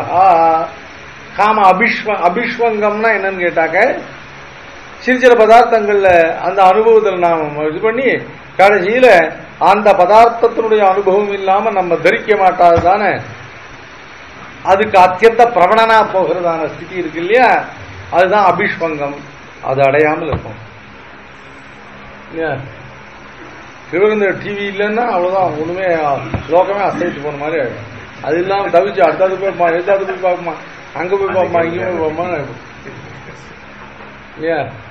அதுதான் அத்தியந்த பிராவண்யம் இல்லையா. பகவான் இடத்துல மட்டும்தான் அப்படிப்பட்ட பிராவண்யம் இருக்கும். அது தவிர மற்ற விஷயங்கள்ல அப்படிப்பட்ட பிராவண்யம் இருக்கிறதுங்கிறதானது பகவான் அவன் மாமுனிகளுக்கு பாஷிகார விஷயத்துல அப்படிப்பட்ட பிராவண்யம் யதீந்திர பிரவணர். மற்ற யாருக்கும் அது கிடைக்கல அந்த பட்டம். அதனால அப்படிப்பட்ட பிரவண சித்தனாக இருக்கணும். அத அந்த பிரவண சித்தத்தையானது காமாதி விஷயங்கள்ல, அதாவது இந்த விஷய சுகங்கள்ல அபிஷ்வங்கம் இல்லாமல் இருப்பதுதான் விமோகம். இது ரொம்ப அவசியம். இது இருந்தால்தான் உபாசனம் சித்திக்கும். இது இருந்தால்தான் பெருமாள் மேல பிரீத்தி உண்டாகும். பெருமாள் மட்டும் ஒரு ஆசாமி சுவாமி, அவனை தவிர வேற எந்த இன்னொரு வஸ்துவில பிரீத்தி இருந்தா அவன் மேல பிரீத்தி சித்திக்காது. இதில் சீட்டு வீட்டு இல்லையா, அவனிடத்துல பிரீத்தியை பூர்ணமா வைத்தால் மட்டும்தான் அவனிடத்துல பிரீத்தியை அவன் உண்டாக்கணும். அவனிடத்துல பிரீத்தி அவன் தான் உண்டாக்கணும், நம்மளால ஒண்ணும் பண்ண முடியாது இல்லையா. நாம 60 வருஷம் முயன்று பார்த்துட்டோம், ஒண்ணும் நடக்கல இல்லையா.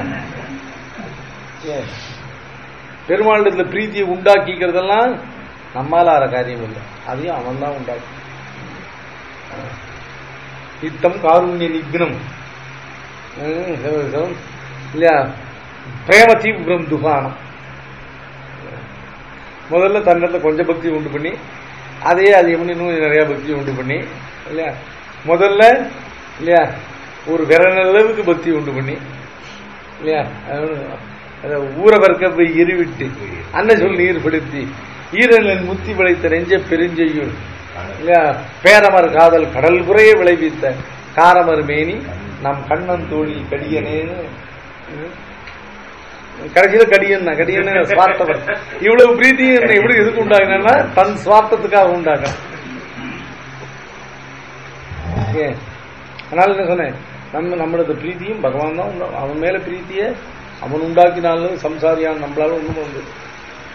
விவேகம் விமோகமாவது என்னன்னு கேட்டா, பகவத் வத்திரிக்தமான விஷய பதார்த்தங்களிலே இல்லையா அபிஷ்வங்கம் இல்லாம, அபிஷ்வங்கம்னா என்ன அர்த்தம், அந்த பதார்த்த அனுபவம் இன்றிக்கே தன்னை தரிக்க மாட்டாத பிராவண்யம் இருக்கே அது உண்டாகாமல் இருக்கும். விவேக விமோக. அப்புறம் அபியாசம். இந்த விவேகமும் விமோகமும் இருந்ததுன்னா அதுக்கப்புறம் கொஞ்சம் பெருமாள் லேசா அவனுக்கு தெரியும். இது நிரந்தரம் இல்லை, அப்பப்ப பெருமாள் இல்லையா முகம் காட்டி மறைவர். அப்ப என்ன பண்ணும், முகம் காட்டும் போது இருந்ததான அந்த சுபாஷம் இல்லையா, அதை புனப்புனகா சம்சீலனம்.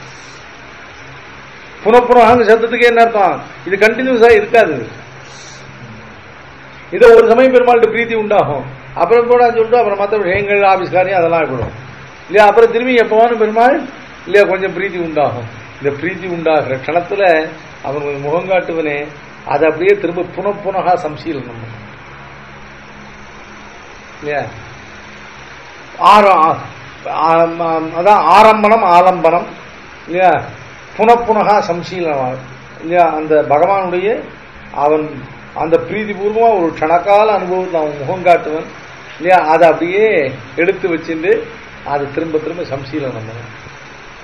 பிரதான பெருமாள் தான், பிரதான பெருமாள் நமக்கு பிரீதிபூர்வம் ஒரு க்ஷணக்காலம் நினைஞ்ச போது பிருந்தானே பிருந்தானேன்னு அதையே புனப்புனகா சம்சீலனம் அபியாசா. அதுக்கப்புறம் கிரியா இல்லையா, பஞ்சமகா சக்திய பஞ்சமகா யஜ்ஞாத்ய சக்திதா அனுஷ்டானம். பஞ்சமகா யஜ்ஞாதிகள் பர்யந்தமாக இருக்கக்கூடிய தனக்கு விதிக்கப்பட்ட நித்திய நைமித்திய கர்மாக்களை எல்லாம் யதாசக்தி அனுஷ்டானம், சக்திதா அனுஷ்டானம். சக்திதகான்னு அர்த்தம் தன் சக்திக்கு ஏற்றவாறு அனுஷ்டானம். சக்திதகாங்கிற பதம் பாஷிகாரில் விருத்திகாரே ரொம்ப அழகா போட்டிருக்கார். சக்திதகாங்கிறதுக்கு தாத்பரியம் என்னன்னு கேட்டாக்க, யாருமே எனக்கு சக்தி இல்லைன்னு விட முடியாது இல்லையா. இந்த நித்திய நைமித்திய மரணாசிரமங்கள்லாம் சொல்லி இல்லையா, எப்படி இவை எல்லாத்தையும் நீங்க இப்படிதான் நொட்டிக்கணும் அப்படின்னு மட்டும் சட்டம் போட்டிருந்தால் எல்லாரும் பண்ணலாம், ஐயோ இது என்னால முடியாதுன்னு சொல்லி விலகலாம். அப்படி சொல்ல சாத்தம் சக்தி தான், உன் சக்தி கருட்டான் இதெல்லாம் இருக்கு இல்லையா. அழிச்சுக்கு மாதிரி 10 கடையில் போனா இன்னும் நல்லா இருக்குன்னு லிஸ்ட் போடுறான், அதுல எல்லாத்தையும் நீ சாப்பிடுன்னு சொல்ல, உனக்கு என்ன வேணுமோ அதை வாங்கி சாப்பிட்டுக்கோ. ஏன் அவன் சாஸ்திரம் இவ்வளவு லிஸ்ட் பண்ணி இது எல்லாத்தையும் நீ அனுப்பின்னு சொல்லல. இவைகள் உனக்கு எது சக்கியமா வரும், நமக்கு எது சக்தி இருக்கோ அதை நாம் அனுஷ்டிக்கிற இடத்துல அதுல பல இச்சை இல்லாமல் பகவானுக்கு ஆராதன ரூபமாக நமக்கு சக்கியமான வர்ணாசிரம தர்மங்களை பண்ணி நாம் அனுஷ்டிச்சோம்னா அவைகள் அத்தனையும் கைங்கரிய கோட்டியில சேர்றது. பலத்துல அபிசந்தி இல்லாமல் பகவத் ஆராதனார்த்தமாக சக்கியமான இல்லையா தர்மங்களை அனுஷ்டித்தோமானால் நாமால் அனுஷ்டிக்கப்பட்டவை எல்லாம் பகவானுக்கு சமர்ப்பிக்கப்பட்டு கைங்கரிய கோட்டியில பகவானுடைய திருவுள்ள உகப்புக்கு ஹேத்துவ. கைங்கரியம்னா என்ன அர்த்தம், எது உகப்புக்கு ஹேத்துவோ அதுதான். அதே சமயத்துல நம்மால செய்ய முடியாத விட்டவைகள் இருக்கு இல்லையா, அவைகளை பத்தி நாம சோகப்படணும். ஐயோ சக்தி இல்லாம போச்சு, இவ்வளவு உசந்தவைகள்லாம் சாத்த சொல்லியிருக்கேன், அவைகள் நம்ம அனுஷ்டிக்கிறதுக்கு ஞானமோ சக்தியோ ஒண்ணுமே இல்லையேன்னு சொல்லி அவைகளுக்கெல்லாம் நிர்வேதப்பட்டால் அவைகள்லாம் ஆக்கிஞ்சன்யமாக கார்பண்யமாக ஆகி நம்முடைய அதிகாரி கோட்டியில ஏறிடும். அதனால மூன்றாவது அறியதனில் முயல வேண்டாம். நமக்கு செய்வதற்கு அறியாத இருக்கிறது அறியவையா இருக்கிறத போய் மூட வேண்டாம். அதெல்லாம் போய் வர்ணாசிரமம் அத்தனை பண்ணி யாகம் பண்ணி எல்லாம் ஒன்றும் ஆக வேண்டியதில்லை. பண்ண முடியலையேங்கிற நிர்வேதம் இல்லையா. எவ்வளவோ மகான்கள் எவ்வளவு உத்கிருஷ்டமான புருஷர்கள் எவ்வளவோ அனுஷ்டிச்சிருக்காளே, அவங்களை அனுஷ்டிக்கிறதுக்கு நமக்கு ஒன்றும் சக்தி போறலையே அப்படின்னு இல்லையா நிர்வேதப்பட்டோம்னா அந்த நிர்வேதமானது ஆக்கிஞ்சன்யமாக ஆகி நம்முடைய இல்லையா ஞான சக்தியாதிகள் நமக்கு இல்லையே நம்ம வருத்தப்பட்டு அதெல்லாம் கார்பண்யமாக ஆகி எல்லாம் அதிகாரிக்கும். ஆக நமக்கு வர்ணாசிரம தர்மங்களை சாஸ்திரம் விதிச்சதுல அந்த லிஸ்டப்படி சொம்பப்படாம அதுல உனக்கு உண்டானதை அனுஷ்டிச்சு அதை பெருமாளுக்கு சமர்ப்பணம் உண்டு கைங்கரிய போட்டியில் ஆயிட்டு. இவ்வளவு செய்ய முடியல, அவைகளை குறித்து ஐயோன்னு பச்சாத்தாபப்படு, இது இல்லையா அதிகார போட்டியில் ஆயிட்டு. ஏன் இவ்வளவுதான் பிரபந்தனுக்கு. ஏன் அதனால பாஷகர் இப்போ ஒரு பெரிய இதுன்னு வச்சு இதுக்கு இத்தனை 25,000 ரூபாய் கொடுக்குறவாள்லாம் இல்லையா இந்த கைங்கரியில் அன்வயிக்கலாம்னு சொன்னாக்க என்ன விட்டு சொல்றேன். அவவா தங்க சக்திக்கு இதுல அனுஷ்டிக்கலாம்னு சொன்னா இதுல இல்லையா பங்கு எடுத்துக்கலாம்னு சொன்னா யார் வராம இருப்பான் இல்லையா. எல்லாருக்கும் கைங்கரியம் பண்ணணும் ஆசை இருக்கு. நம்ம ஏன் ஒதுங்குறோம் இல்லையா, பிரிஸ்கிரைப் பண்ற அமௌண்ட் நம்மளால முடியாது. ஏன் அவா தங்கள் சக்திக்கு பார்ட்டேக் பண்ணலாம் சொன்னா யார் விடுவா இல்லையா. வர்ணாசிரம தர்மங்களுக்கு கூட யாரும் விட மாட்டா இல்லையா.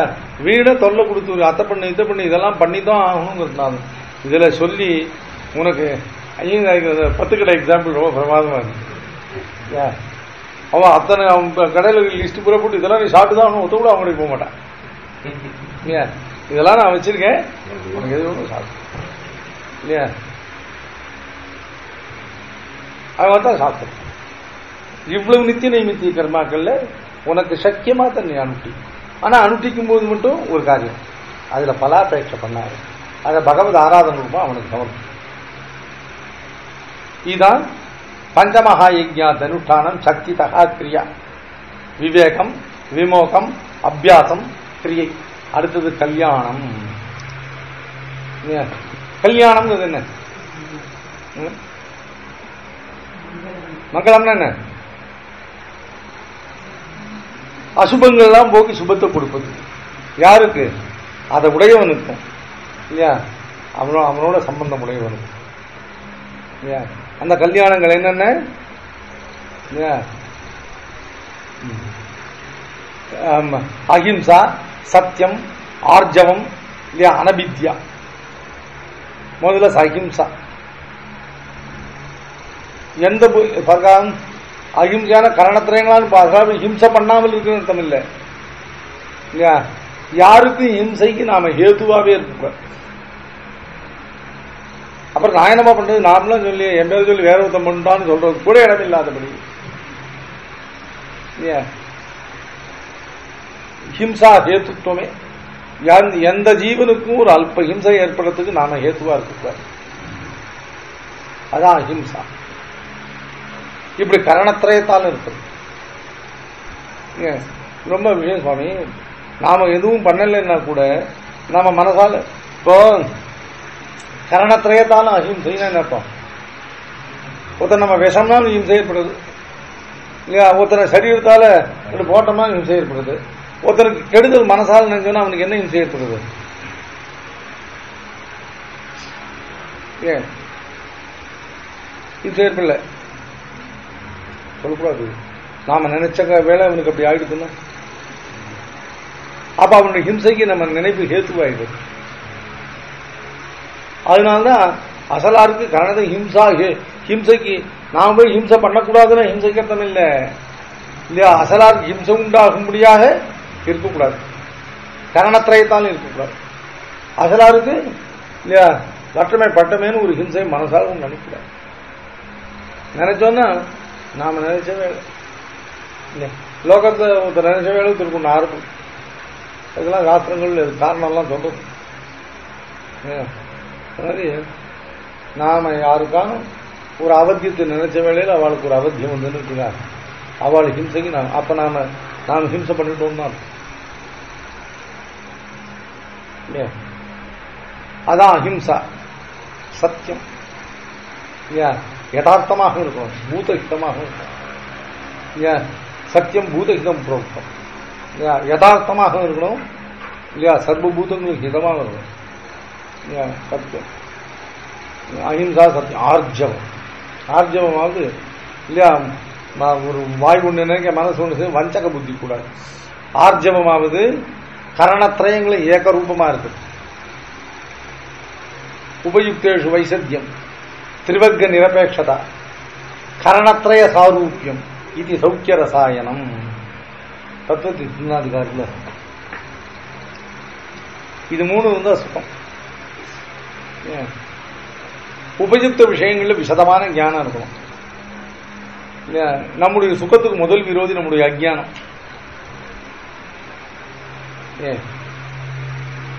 சர்வஜனா இவ்விடயத்து சர்வஜனாகவும் வேண்டாம். உபயுக்த விஷயங்கள்ல தெளிவான ஞானம். அடுத்தபடி திரிவர்க்க நிரபேட்சதா. இந்த சர்வேஸ்வனுடைய திருவடியை பார்த்து அவன் உபதேசிச்சதான ஒரு உபாயத்தை அவனிட்ட வழக்காக அனுஷ்டித்து பலத்துக்கு சாதக பட்சியை போல அவன் கை பார்த்து இருக்கிறத தவிர இந்த திரிவர்க்கங்கள் சொல்லக்கூடிய சாம்சாரிக விஷயங்கள்ல அபேட்சை இல்லாமல் இருக்கு. எல்லாரும் நடந்துட்டு போ. இன்னைக்கு பிரதிகூலம் மாதிரி இருக்கு, நாளைக்கு அனுகூலமாயிடும். இன்னைக்கு அனுகூலம் மாதிரி இருக்கு, நாளைக்கு அதுவே பிரதிகூலமாகிடும். இதுக்கு நாம என்ன பண்ண போறோம்? ஒன்றும் பண்ண போறோம். இதெல்லாம் ஒரு பண்ண கர்மாவனால நடக்கும். அதனால இதுலெல்லாம் அபேட்சையை விட்டுட்டு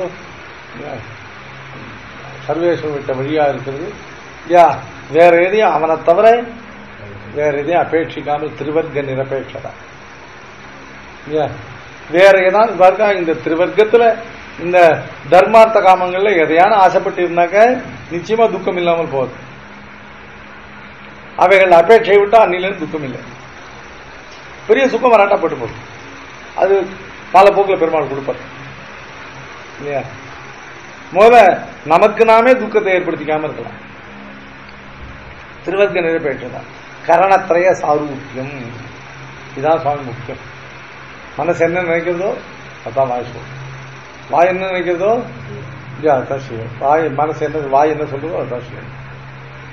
முதல்ல அடிப்படையில மனசுல நல்ல சிந்தனை.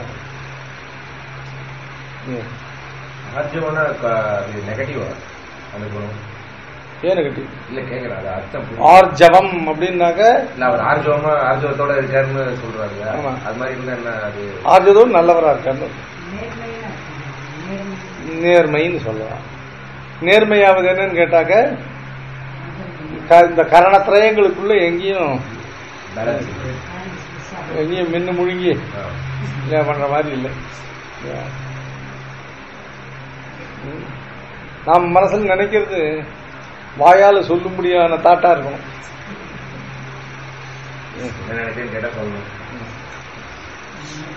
இல்ல மென்னு முழுங்காம மாத்தாம சொல்றதுக்கு யோக்கியமா இருக்கிறதா நினைக்கணும்.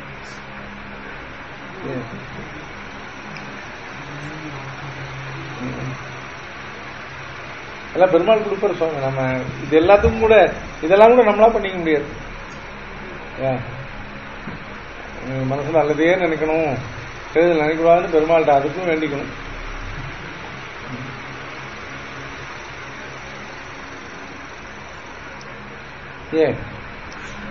அதனால விவேக விமோக அபியாச கிரியா கல்யாணம்.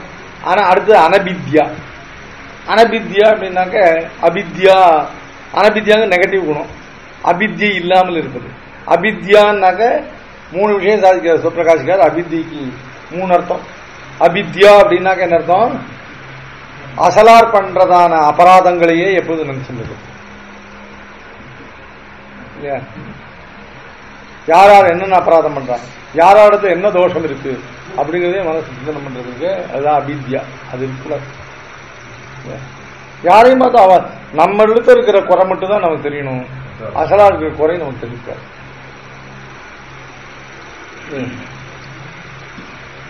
ஏன்னா நம்மிடத்துல நம்ம இருக்கிற குறை நமக்கு தெரிந்தால் பிரயோஜனம் உண்டு.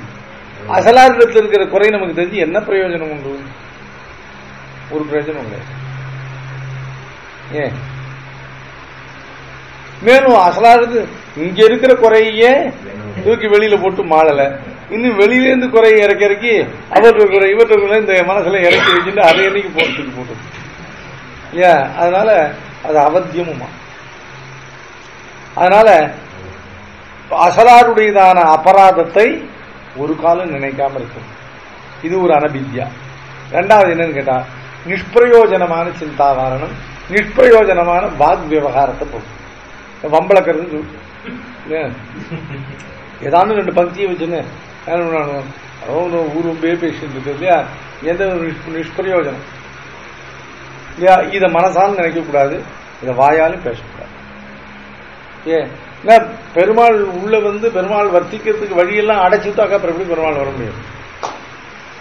செத்த நேரம் பேசாம இருந்தோன்னா பெருமாள் ஏன் எதானா அவர் மனசுக்குள்ள வரத்துக்கு பார்ப்பாரு. எப்ப பார்த்தாலும் இந்த மாதிரி வாக்கு விவகாரம் மனோ விவகாரத்தாலும் வழி அடைச்சு வச்சா பெருமாள் என்னதான் பண்ணுவோம். இதான் அனபித்யா. இப்படி இருக்கிறது கல்யாணம். இப்படி இருக்கிறவன் என்ன பண்றான்? தனக்கும் நன்மையை தேடிக்கிறான். இப்படி இருக்கணும்னு அசலாறு காமிச்சு அவர்களுக்கு நன்மையை தேடி கொடுப்பான். ஒருத்தன் நல்லவனா இருந்தா ஒருத்தனை பார்த்து ஒரு ஊருக்கு இருந்தோம். நம்ம ஊர்ல இருந்து பட்டணத்துல தெரியல, ஒருத்தன் தெரிஞ்சுனா ஒரு ஊருக்கு இருந்தோம். அது மாதிரி ஒருத்தன் இந்த மாதிரி புத்தியை வச்சுட்டு இந்த லோகத்தையே திருத்தலாம். அதான் கல்யாணம். இது அதுக்குதான் கல்யாணம்னு பேர். அது விவேக விமோக அபியாச கிரியா கல்யாண அனவசாதம். அனவசாதம்னாக்க துக்கித்துவம் கூடாது. சுவாமி இப்படிதான் பூர்வ கர்மானுகுணமாக நடந்துருக்கு. ஏதோ ஏற்படும் போது கொஞ்சம் மனசுக்கு இருக்கும், ஆனா இந்த சோகம் தொடரக்கூடாது இல்லையா. அப்புறம் அதையே நினைச்சு எப்ப ஐயோ அப்படி ஆயிடுச்சு சுவாமி அன்னைக்கு பாருங்க நாளைக்கு அப்படி ஆயிடுச்சுன்னு அதையே நினைச்சு நினைச்சு தைரியம் அபாஸ்வரம் இல்லையா, மனசு தைரியத்துக்கு இழக்கும். சோகம் படப்பட மனோ தைரியம் போடும். நாயமாத்மா பலகீனேன் லப்யா. மனசு தைரியமா திருடமா இல்லாதவனுக்கு பெருமாள் கிடைக்க மாட்டான்.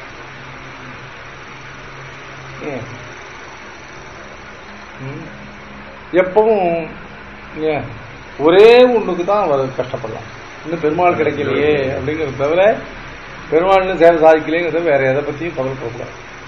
சோகப்படப்பட என்ன ஆகுங்கிட்ட சோகமானது மனசு தைரியத்தை போக்கும், பலகீனனா போகும். அப்புறம் அவனால ஒன்றும் முடியாது, பெருமாளை சிந்தனம் பண்ண முடியாது. அப்புறம் அனுதர்ஷகான்னா அதாவது ஏதோ தேசகால சாத்குண்யங்கள்ல தனக்கு ஏதோ ஒரு வெற்றி கிடைச்சதுன்னாக்க அந்த வெற்றிக்கு காரணம் தேசகாலங்கள், அந்த வெற்றிக்கு காரணம் நம்முடையதான ஏதோ கர்மா சுக்கிருத கர்மா, இதனால ஏற்பட்ட பகவத் அனுகிரகத்தினால ஏற்பட்டது அப்படின்னு அதை அப்படியே விட்டுட்டு போகணும். அதையே சொல்லி சொல்லி எப்ப பார்த்தாலும் அதுலயே இருமாந்து போறது இருக்கே இல்லையா. நானா கூட ஜெயிச்சேன், இது அது உத்தர்ஷம். இவைகள்லாம் இருந்தால் பகவானுக்கு பிரீத்தி பூர்வமாக சிந்தனம் உண்டாகும். விவேக விமோக அபியாச கிரியா கல்யாண அனவசாத அனுதர்ஷேபியா தல்லப்தி. பகவானை பத்தி திருடமான தீர்க்கமான பிரீத்தி பூர்வமான சிந்தனம் உண்டாறதுக்கு சாதன சப்தகானுகிரகீத பரமபுருஷ உபாசனை, அதனால நிர்மலீகிருத்தமான மனஸ், அதுல பெருமாள் நர்த்தனமான. நீ அப்புறம் வெளியில போன்னு சொன்னா கூட போக மாட்டான்.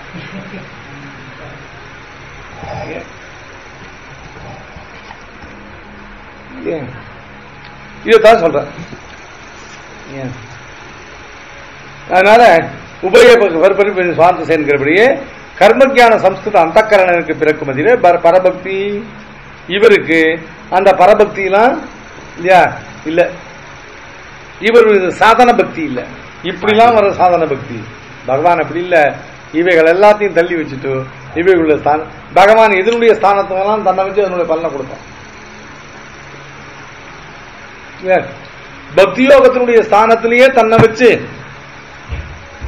அதனுடைய பலனாக மோட்சத்தை கொடுக்கிற பகவான் இந்த கர்மயோக ஞான யோகங்களுடைய ஸ்தானத்துல தன்னை வச்சு அதுக்கான பக்தியை கொடுக்க மாட்டானு, அதுக்கு பலனான பக்தியை ஆக பகவான் கொடுக்க வந்த பக்தி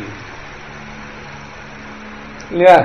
இதுதான் ஏன் இத வேதாந்த விகித பக்தின்னு சொன்னால் என்ன அப்படின்னு கேட்டாக்க, இப்போ மயர்வத மதிலம் அருளினன்னு அவன் அருளினன்னு சொல்கிற ஏற்றம் போம்.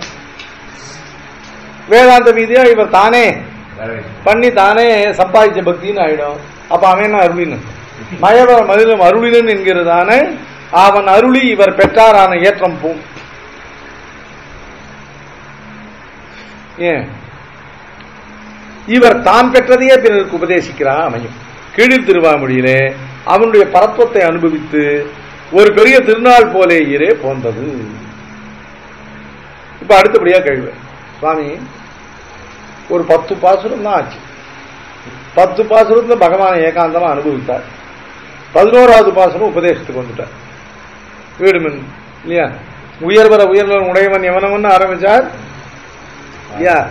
கரெக்டா கரவிசம் பெருவெளி நீர்நிலை விசை வரணவில் தெளிவு அழிபுரை ஆகின்ற பரான்னு அனுபவம் முடிஞ்சு போச்சு.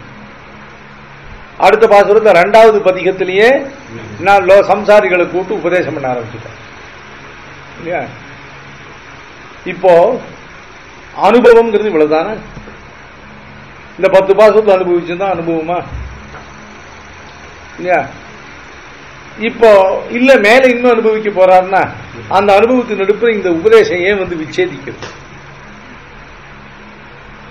ஏன் ஒருவேளை இல்லையா இவர் அனுபவிக்க புகுந்த விஷயத்தில் உள்ள இல்லையா அனுபாவியத்தையே அவ்வளவுதானோ? ஏன் ஒரு 11 பாசுரம் அனுபவிச்ச உடனே ஒரு இடைவெளி விட்டு இல்லையா இன்டர்வல் விட்டுன்னு வெளியில வந்து எல்லாருக்கும் உபதேசிக்கிற அளவுக்கு ஒரு இன்டர்வல் வருதுன்னாக்க அப்ப அவ்வளவுதான் அனுபவிக்க வேண்டிய விஷயம். பகவானிடத்துல அனுபவியமான விஷயம் அவ்வளவுதான் இருக்குன்னு அர்த்தமா. ஆனா இவர் உயர்வர உயர்நலம் உடையவன் எவனு தொடங்கி உபதேசத்துல அந்த அனுபவத்துல பிரவர்த்திக்கிறத பார்த்தால் அது ஒரு பெரிய திருநாள் போல. ஏன் பெரிய திருநாள்னா என்ன அர்த்தம்? முடிவே இல்லாத அப்படி திருநாள் போல இருந்த போந்தது. இவர் இப்போது நெஞ்சொழிந்து பிறருக்கு உபதேசிக்கிறபடி எங்கனேதான் அனுபவம் முடிஞ்சு போய் உபதேசிக்க வந்துட்டாரேன்னா தாம் உபதேசித்த விஷயத்தின் எல்லை கண்டோ அன்றைக்கு அவ்விஷயத்தில் தாம் விரக்தராயோ என்னில் இது ரெண்டும் இல்லை. இவர் அனுபவிக்க போன்ற விஷயத்தில் அவ்வளவுதான் அனுபவிய விஷயம் இருக்கோ அதனுடைய எல்லையை கண்டுட்டாரோ. 10 விஷயங்கள்ல இந்த 10 பாசுரங்கள்ல அனுபவத்தினுடைய எல்லையை கண்டு இவ்வளவுதான் அனுபவிய விஷயம் அப்படின்னு பரிச்சேதித்து முடித்தாரோ நாள் இல்லையா? இல்ல சுவாமி அது அபரிச்சேத்தியமாகத்தான் இருக்கு. இதுல இவருக்கு உண்டா இருந்த அவா இவ்வளவுதான், இவருடைய அவாவானது தீர்ந்து போச்சு. ஏன் நீ எவ்வளவோ இருக்கு அதுல, நமக்கு ஒரு 10 நாள் போகணும்டான்னு ஆயிடுச்சு இல்லையா? இது மாதிரி தானே மற்றவைகளும் இருக்கும். ஏன் 10 ஏக்கர் லேண்டில் எக்ஸிபிஷன் போடுறான் கவர்மெண்ட்ல, நம்ம என்ன முழு 10 ஏக்கரையுமா பார்க்குறோம்? அதில் முதல்ல கொஞ்சம் பார்க்குறோம். இது மாதிரி தான் எல்லாம் இருக்குன்னு சொல்லிட்டு அதுக்குள்ளேயே நாழி ஆகிடுது இல்லையா? எல்லாரையும் போட்டு பிள்ளை எல்லாரையும் திட்டி விரட்டி எல்லாரையும் வண்டியில் ஏற்றின்னு வந்துடுறோம். அது என்ன காரணம்? அதில் இன்னும் பார்க்கறதுக்கு நிறைய விஷயம் இருக்கு. நமக்கு அதுல இருந்து ரித்தி அவ்வளவுதான். அத மாதிரியும் அப்படின்னா ரெண்டும் இல்லை. விஷயமோ என்றால் தனக்கு தன்தன்மை அறிவறியான் என்று அவனே அவனுடையதான பெருமையுடைய எல்லையை அறிய மாட்டாத அளவுக்கு அபரிச்சின்ன விஷயம் இல்லையா? அடுத்தபடியா கொள்ளமாயாய் இன்ப வெள்ளமிலே. இனி இவருக்கு அபினிவேசம் இவ்வளவுதானோ என்றால் இல்ல, இவருக்கும் காதல் கடலில் மிக பெரிதால் என்றும் சூழ்ந்ததில் பெரிய என் அவா என்றும். பகவத் விஷயத்தில் இவருக்கு இருக்கிற அவா எப்படிப்பட்டது? தத்துவத்திரயங்களையும் விழாக்களை கொண்டு தத்துவத்திரயங்கள் என்ன சேத்தன அச்சேதன ஈஸ்வரன் சொல்லக்கூடிய தத்துவத்திரயங்களையும் இல்லையா விழுங்கி விழாக்களை கொண்டு உண்டது உருக்காட்ட மாட்டாதே இருக்கிறது இவருடைய அவா. ஏன் மகத அகங்காராதிகள் எல்லாவற்றிற்காட்டிலும் பெரிதான மூலப்பிரகிருதிக்கும் அத்தையும் விபித்து அதிலும் பெரிதான முக்தாத்மாவிற்கும் வியாபித்து அத்தை காட்டிலும் பெரிதான உன்னுடைய சங்கல்ப ஞானத்துக்கும் ஆத்மாவாயிருந்த நீ அந்த சங்கல்ப ஞானத்திற்காட்டிலும் பெரிதாவிருந்த என்னுடைய விடாயெல்லாம் இல்லையா இப்போ தத்துவத்திரையங்களை விழாக்களை கொண்டு இல்லையா எல்லாத்தையும் சாப்பிட்டு விழுங்கி ஏப்பமிட்டது பகவானுடைய ஆழ்வாருடைய அவா. அதனால இவருடைய அவாவினுடையதான குறைவினாலேயும் இப்ப அனுபவம் முடிஞ்சதுன்னு சொல்ல முடியாது. இல்ல சுவாமி யாருக்கான உபதேசம் பெற்று கொஞ்சம் ஆச்சாரிகத்துவத்தை சம்பாதிக்கும் அது ஒரு ஆசை இப்ப எல்லாருக்கும். கொஞ்சம் வாசிச்சோம்னா ஒரு கோட்டி வச்சுன்னு 10 பேருக்கு சொன்னால் சுவாமி சாதிக்கிறார் அப்படின்னு ஒரு ஆச்சாரியத்துவம் வருமே, அதுக்காக சொல்லுவோமோ அப்படின்னு பார்த்தா இவர் இன்னும் ஆச்சாரிய சம்பாதிக்கும். முதல்வன் இவன் இந்த தத்தேற்றி இவர் ஆச்சாரியனா அவனே பண்ணி விட்டான். இனிமே இல்லையா உபதேசமே ஆச்சாரியத்துவம் சம்பாதிக்க வேண்டிய அவசியம் இல்லை. இல்ல இல்லையா வந்து கேட்கிற தாந்தனாக வந்து கேட்கிற சிஷ்யனுக்கு உபதேசம் பண்ணி அவன் பிரபுயா. ஒரு ஆச்சாரியன் தன்னிடத்துல சிஷ்ய லட்சண பூர்த்தியோட தாந்தனாக சமயக் உபசன்னனாக சாவதானனாக சத்துவப்பிரதானனாக வந்து நின்னான்னா இந்த ஆச்சாரியன் அவன் கேட்கிற விஷயம் தனக்கு தெரிந்ததாக அது அவனுக்கு உபதேசம் பண்ணணும். உபதேசம் பண்ணலைன்னா ஆச்சாரியனுக்கு பிரத்யவாயம் உண்டு. சும்மா டபாக்க முடியாது. தான் இவர்கிட்ட இருக்கிற வித்தியை இவரது இல்ல, இவர் ஆச்சாரியன் கொடுத்த வித்தியை அதை தகுந்த சிஷியனுக்கு கொடுக்காம போனார்னா இவருக்கு பிரத்யவாயம் உண்டு. என்னிட்டம் சொல்லக்கூடாது இல்லையா. இங்க இருக்கிற வித்தியை யாரு கொடுத்த வித்தியை? இந்த வித்தியைக்கு சொந்தக்காரர் ஆச்சாரியன் இல்லையா. அத என்னிட்டபடி நான் விநியோகிப்பேன்னு சொல்ல முடியாது. அதுக்குன்னு அது சிஷ்யர்களுக்கு அதை அவசியம் உபதேசிக்கணும். உபதேசிக்கிற இடத்துல சிஷ்ய லட்சணம் பொருந்தாத பேருக்கு உபதேசிச்சு இல்லையா இந்த வித்தியைக்கு விநாசத்தை உண்டாக்கக்கூடாது. அதனால சிஷ்ய லட்சணம் பரிபூர்ணாக பொருந்தின நூத்தன் வந்து பிரார்த்தித்தானாகில் அவனுக்கு உபதேசித்தே அப்ரப்ரூயாத் என்பதற்கு புரோவாச்சை என்பதற்கு பிரப்ரூயாத் என்று இல்லையா பாஷ்யக்காரரே வியாக்கியானம் விட்டார். அதனால யாராலும் தாந்தனாக சிஷ்யன் வந்து கேட்டு அவனுக்கு உபதேசிக்காமல் இருக்க முடியாதபடி வந்து இப்ப உபதேசத்தை பிரவருத்தனானாலும் அதுவும் இல்லை. சம்சாரிகள் போய் உத்தரம் கேட்டார், இவரே எல்லாரும் வாங்க வாங்கன்னு கூப்பிடுறாரு. இப்படி அனுபவத்தை இப்படி முடிச்சுண்டு இல்லையா இப்ப உடனே 10 பாசுரங்கள் முடிஞ்ச உடனே ஒரு உபதேச பிரவருத்தராவதற்கு பின்ன என்ன காரணம்? சொல்லப்பட்ட காரணம் எதுவும் இல்லை இல்லையா. அனுபவிக்கிற விஷயம் பரிச்சின்னமாகி உபதேசத்துக்கு வந்தார்னு இல்ல, இல்ல அதுல தனக்கு அவாவானது குறைந்து போய் அதனால நிறுத்திட்டு உபதேசம் பண்ண வந்தார்னு இல்ல இல்லையா. ஆச்சாரியத்துவத்தை சம்பாதிப்பதற்காக வந்தவர் இல்ல, இல்ல சமதவாதி சாதன சம்பத்தோட வந்து ஒரு சிஷ்யன் கேட்க பிரப்ரூயாத் என்ற விதிக்கு பிரகாரம் அவனுக்கு உபதேசிக்க வந்தவர் இல்ல. பின்ன எதுக்காக இவ்வளவு சீக்கிரமா இந்த அனுபவத்தை முடிச்சுட்டு எதனால உடனே உபதேச பிரவர்த்தரானான்னு கேட்டா அதுதான் சுவாமி ஒரு ஸ்ரீவைஷ்ணவனுடைய லட்சணம். அசாருடைய அனர்த்தம் கண்டு பொறுத்து இப்படிப்பட்ட உத்கிருஷ்டமான உபாயத்தை கண்டார், சித்தோபாயத்தை கண்டார். இந்த சம்சாரிகளுக்கு வசீகரித்து கொடுத்தது தரிக்க மாட்டாதவரா. அசலாருடைய அனர்த்தம் கண்ட விடத்துல அது உடனடியா பரிகரிக்கிறதுக்கு பிரவர்த்திக்கிறது தான் ஸ்ரீவைஷ்ணவனுடைய லட்சணம். இதை நஞ்சியர் பலகாலம் அருளி செய்யும். ஒருவன் தனக்கு ஸ்ரீவைஷ்ணவத்துவம் உண்டா என்று பிறரை கேட்டு அறிய வேண்டாக்கா, இல்ல ஒரு புஸ்தகம் பார்த்து பிரமாணம் கட்டி அறிய வேண்டாக்கா இல்லையா. தன்னே பார்க்க ஒருவன் துக்கப்பட்ட அனர்த்தப்பட்டானாகில் இல்லையா அவனுடைய அனர்த்தத்தை எப்படியானும் போக்க வேண்டும் என்று கிருபையோடு பெருமாளை பிரார்த்தித்து போவானாகில் தனக்கு வைஷ்ணவத்துவம் உண்டு என்று இருக்காட. இத்தனையும் இல்லாமல் நன்றாக பட்டு கிடப்பான், இவனுக்கு இத்தனையும் வேணும் என்று போவானாகில் தனக்கு வைஷ்ணவத்துவம் இல்லை என்று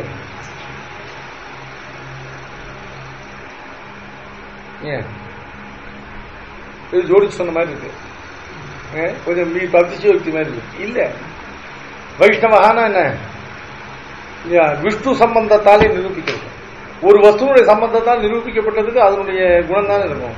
பகவானுடைய அதி உத்கிருஷ்ட குணம் பகவானிடத்துல உலகம் பூரா வியாபி பகவான் இருக்கணும் கிருப்பை. அந்த கிருப்பையில ஏகதேசம் இவனுக்கு வரலன்னா இவனுக்கு என்ன விட்டு சம்பந்தம் உள்ளது?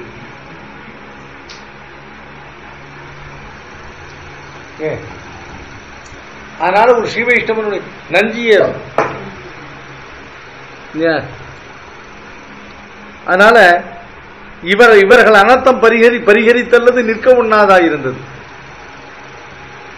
ஒருவனுக்கு வைஷ்ணவத்துவம் உண்டு இல்லை என்னும் தனக்கே தெரியுங்கான் என்று சீயர் பலகாலம் அருளி செய்வர். பிற அர்த்தம் கண்டால் ஐயோ என்றிருந்தானாகில் நமக்கு பகவத் சம்பந்தம் உண்டு என்றிருக்க அடுக்கும். இத்தனையும் பட்டிடுவானுக்கு என்றிருந்தானாகில் நமக்கு பகவத் சம்பந்தம் இல்லை என்று இருக்க அடுக்கும் என்று. அப்படி எப்படி பகவானுக்கு கருணையை காட்டிலும் பிரதானமான குணம் இல்லையோ அப்படி இல்லையா பகவத் சம்பந்தியான பகவானுக்கே உரியவன் இவன் இருக்கக்கூடிய ஒரு ஸ்ரீ வைஷ்ணவனுக்கு இல்லையா எப்படி இந்த கிருப்பை இல்லாம இருக்கும்? கிருப்பை இல்லாம எப்படி ஸ்ரீ வைஷ்ணவன் ஆவான்னு கேட்கல.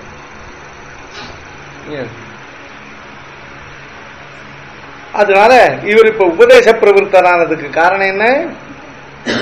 சம்சாரிகள் மேல் உள்ள கிருபையினாலே சம்சாரிகளுடைய அனர்த்தம் கண்டு அதை போக்க மாட்டாமல் தான் கண்டதை உடனே அவருக்கு உபதேசிச்சு அப்புறம் மற்ற அனுபவத்தை வந்து பார்த்துக்கலாம். இப்ப இவருக்கு உண்டான விச்சேதமானது இவருடைய கிருபையினால் ஏற்பட்ட விச்சேதம். சம்சாரிகளுடைய அனர்த்தம் கண்டு பொறுக்க மாட்டாமே சப்தாதி விஷயங்களில் வாசி எறிந்து என்றால் இவர்களை சம்சாரிகளை மீட்க பார்க்கிறார். சம்சாரிகளை மீட்க பார்க்கிற வழிதான் என்ன? எப்பவும் ஒருத்தர் ஒண்ணுல மீட்க பார்க்கணும்னாக்க ஒருத்தர் திருத்தணும்னா என்ன பண்ணும்? அவர்கள்ட்ட என்ன பிளஸ் பாயிண்ட் இருக்கோ அதை வச்சு பில்டப் பண்ணும். அப்பதான் நாம சொல்றது அவர்கள் சொல்ல கேட்கலாம் போல இருக்குது. ஆரம்பத்திலேயே ஐயோ ஒண்ணு சனியன் அப்படின்னு ஆரம்பிச்சோன்னா நம்ம ஒண்ணு அப்போ அவன் நம்ம சொல்றதை கேட்காத ஒரு நெகட்டிவ் ஃப்ரேம் ஆஃப் மைண்டுக்கு நாம சொல்ற முதல் வார்த்தையிலேயே ஒன்றுதான். இவர் சொல்றது எதுவும் நமக்கு உபயோகமா இருக்க போறதில்லை. ஏன்னா இவர் நம்மையே சரியா புரிஞ்சின அவாளுக்கு தன்னுடைய பிளஸ் பாயிண்ட் புரிஞ்சின்றவாதான் புரிஞ்சின்றவான்னு அர்த்தம். தன்னுடைய மைனஸ் பாயிண்ட் தெரிஞ்சு போயிடுவா தன்னை புரிஞ்சுக்காதவான் தான் எல்லாம்.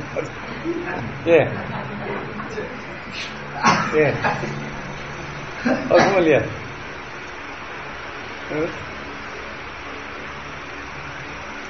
நம்மகிட்ட இருக்க நல்லது சொன்னால்னாக்க இவ நம்மளை புரிஞ்சுட்டவா சொல்ல. நம்மள்டே இருக்க தப்பெல்லாம் சொல்ல ஆரம்பிச்சாள்னா அவர் புரிஞ்சவே இல்லை.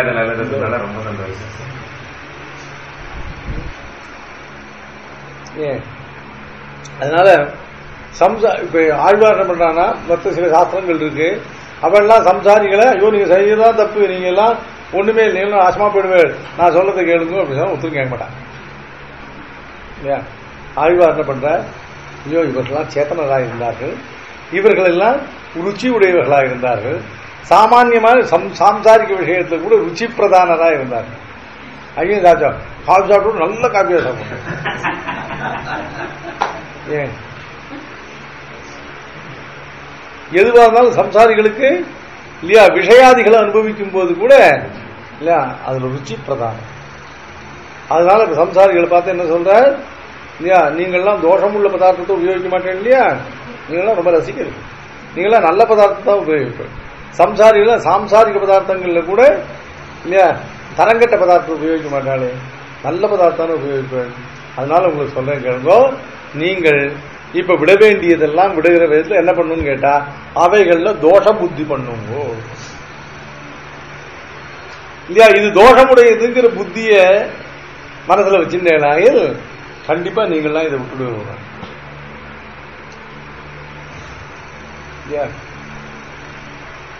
ஏதான ஒரு விஷயத்தை பத்தி மனசுல அதுல ஒரு தோஷம் இருக்குன்னு புத்தி வந்துருக்கோம், அப்புறம் படிப்படியா அதை அவாய்ட் பண்ணிவிடும்.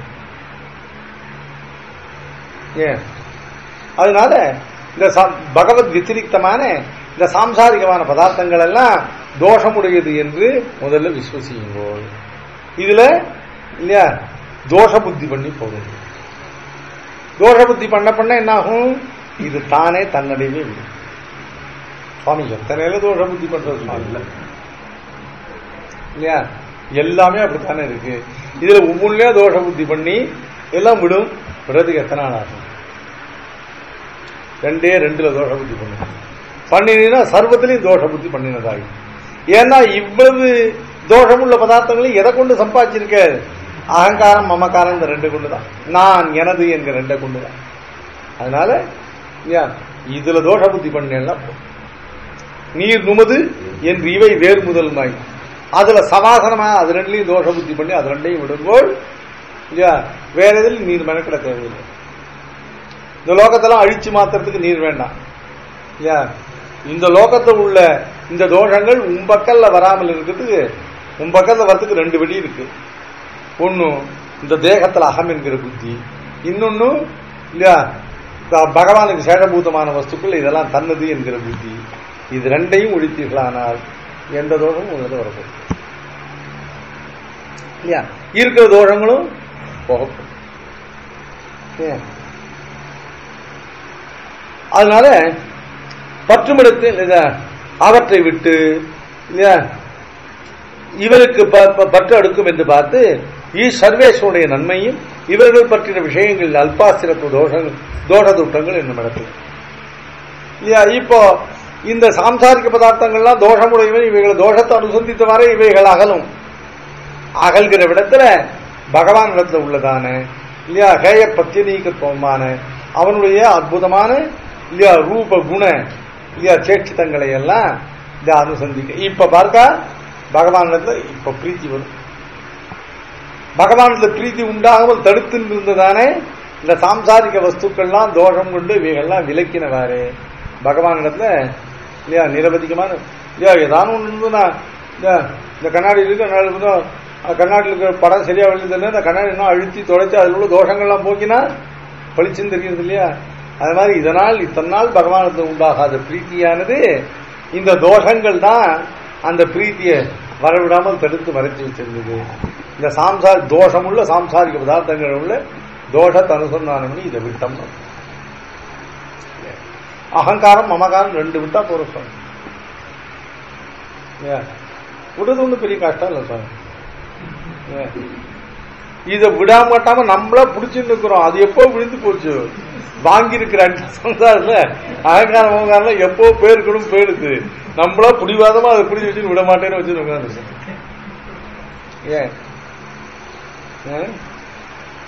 இல்லையா? அண்ணா இதெல்லாம் போகும்போது சரியா கொடுத்துருக்கான். அப்பப்போ நல்லா போட்டிருக்கான் இல்லையா? எல்லாம் அகங்காரம் அமங்காரம்லாம் எப்போ போயிருக்கணும் போயிடுது. இப்ப வேறற்று இருக்கிறது. நாம விட மாட்டோம்னு பிடிவாதமே இந்த அகங்காரம் பிடிச்சி விட்டு சொல்றாங்க.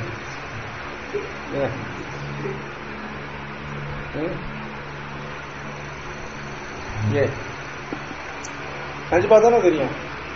நம்ம அகங்காரத்து மமகாரத்துக்கெல்லாம் ஒரு ஆசிரியம் இல்லை இல்லையா? நான் பட்டிருக்கிற பாடு வாங்கியிருக்கிற அடி எல்லாம் பூ போடுத்து வாசத்தை இல்லையா? போன பிறகு அதெல்லாம் இன்னும் கைத்தை கட்டி இறுக்கி பிடிச்சி இல்லையா இன்னும் இந்த அகங்காரமாக அதை விட மாட்டேன்னு வச்சுருக்கோம்.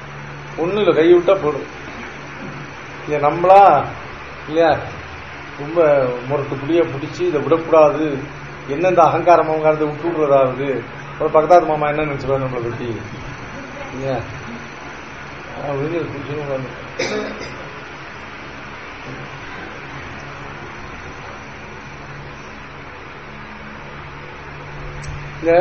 வேதாந்தத்தை ரொம்ப ரசிக்கணும் இல்லையா?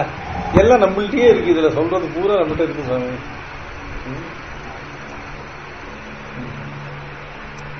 அதனால இப்படி செய்கிற விடத்துல அகங்கார மமகாரங்களை பற்றெடுத்தால் போதும்.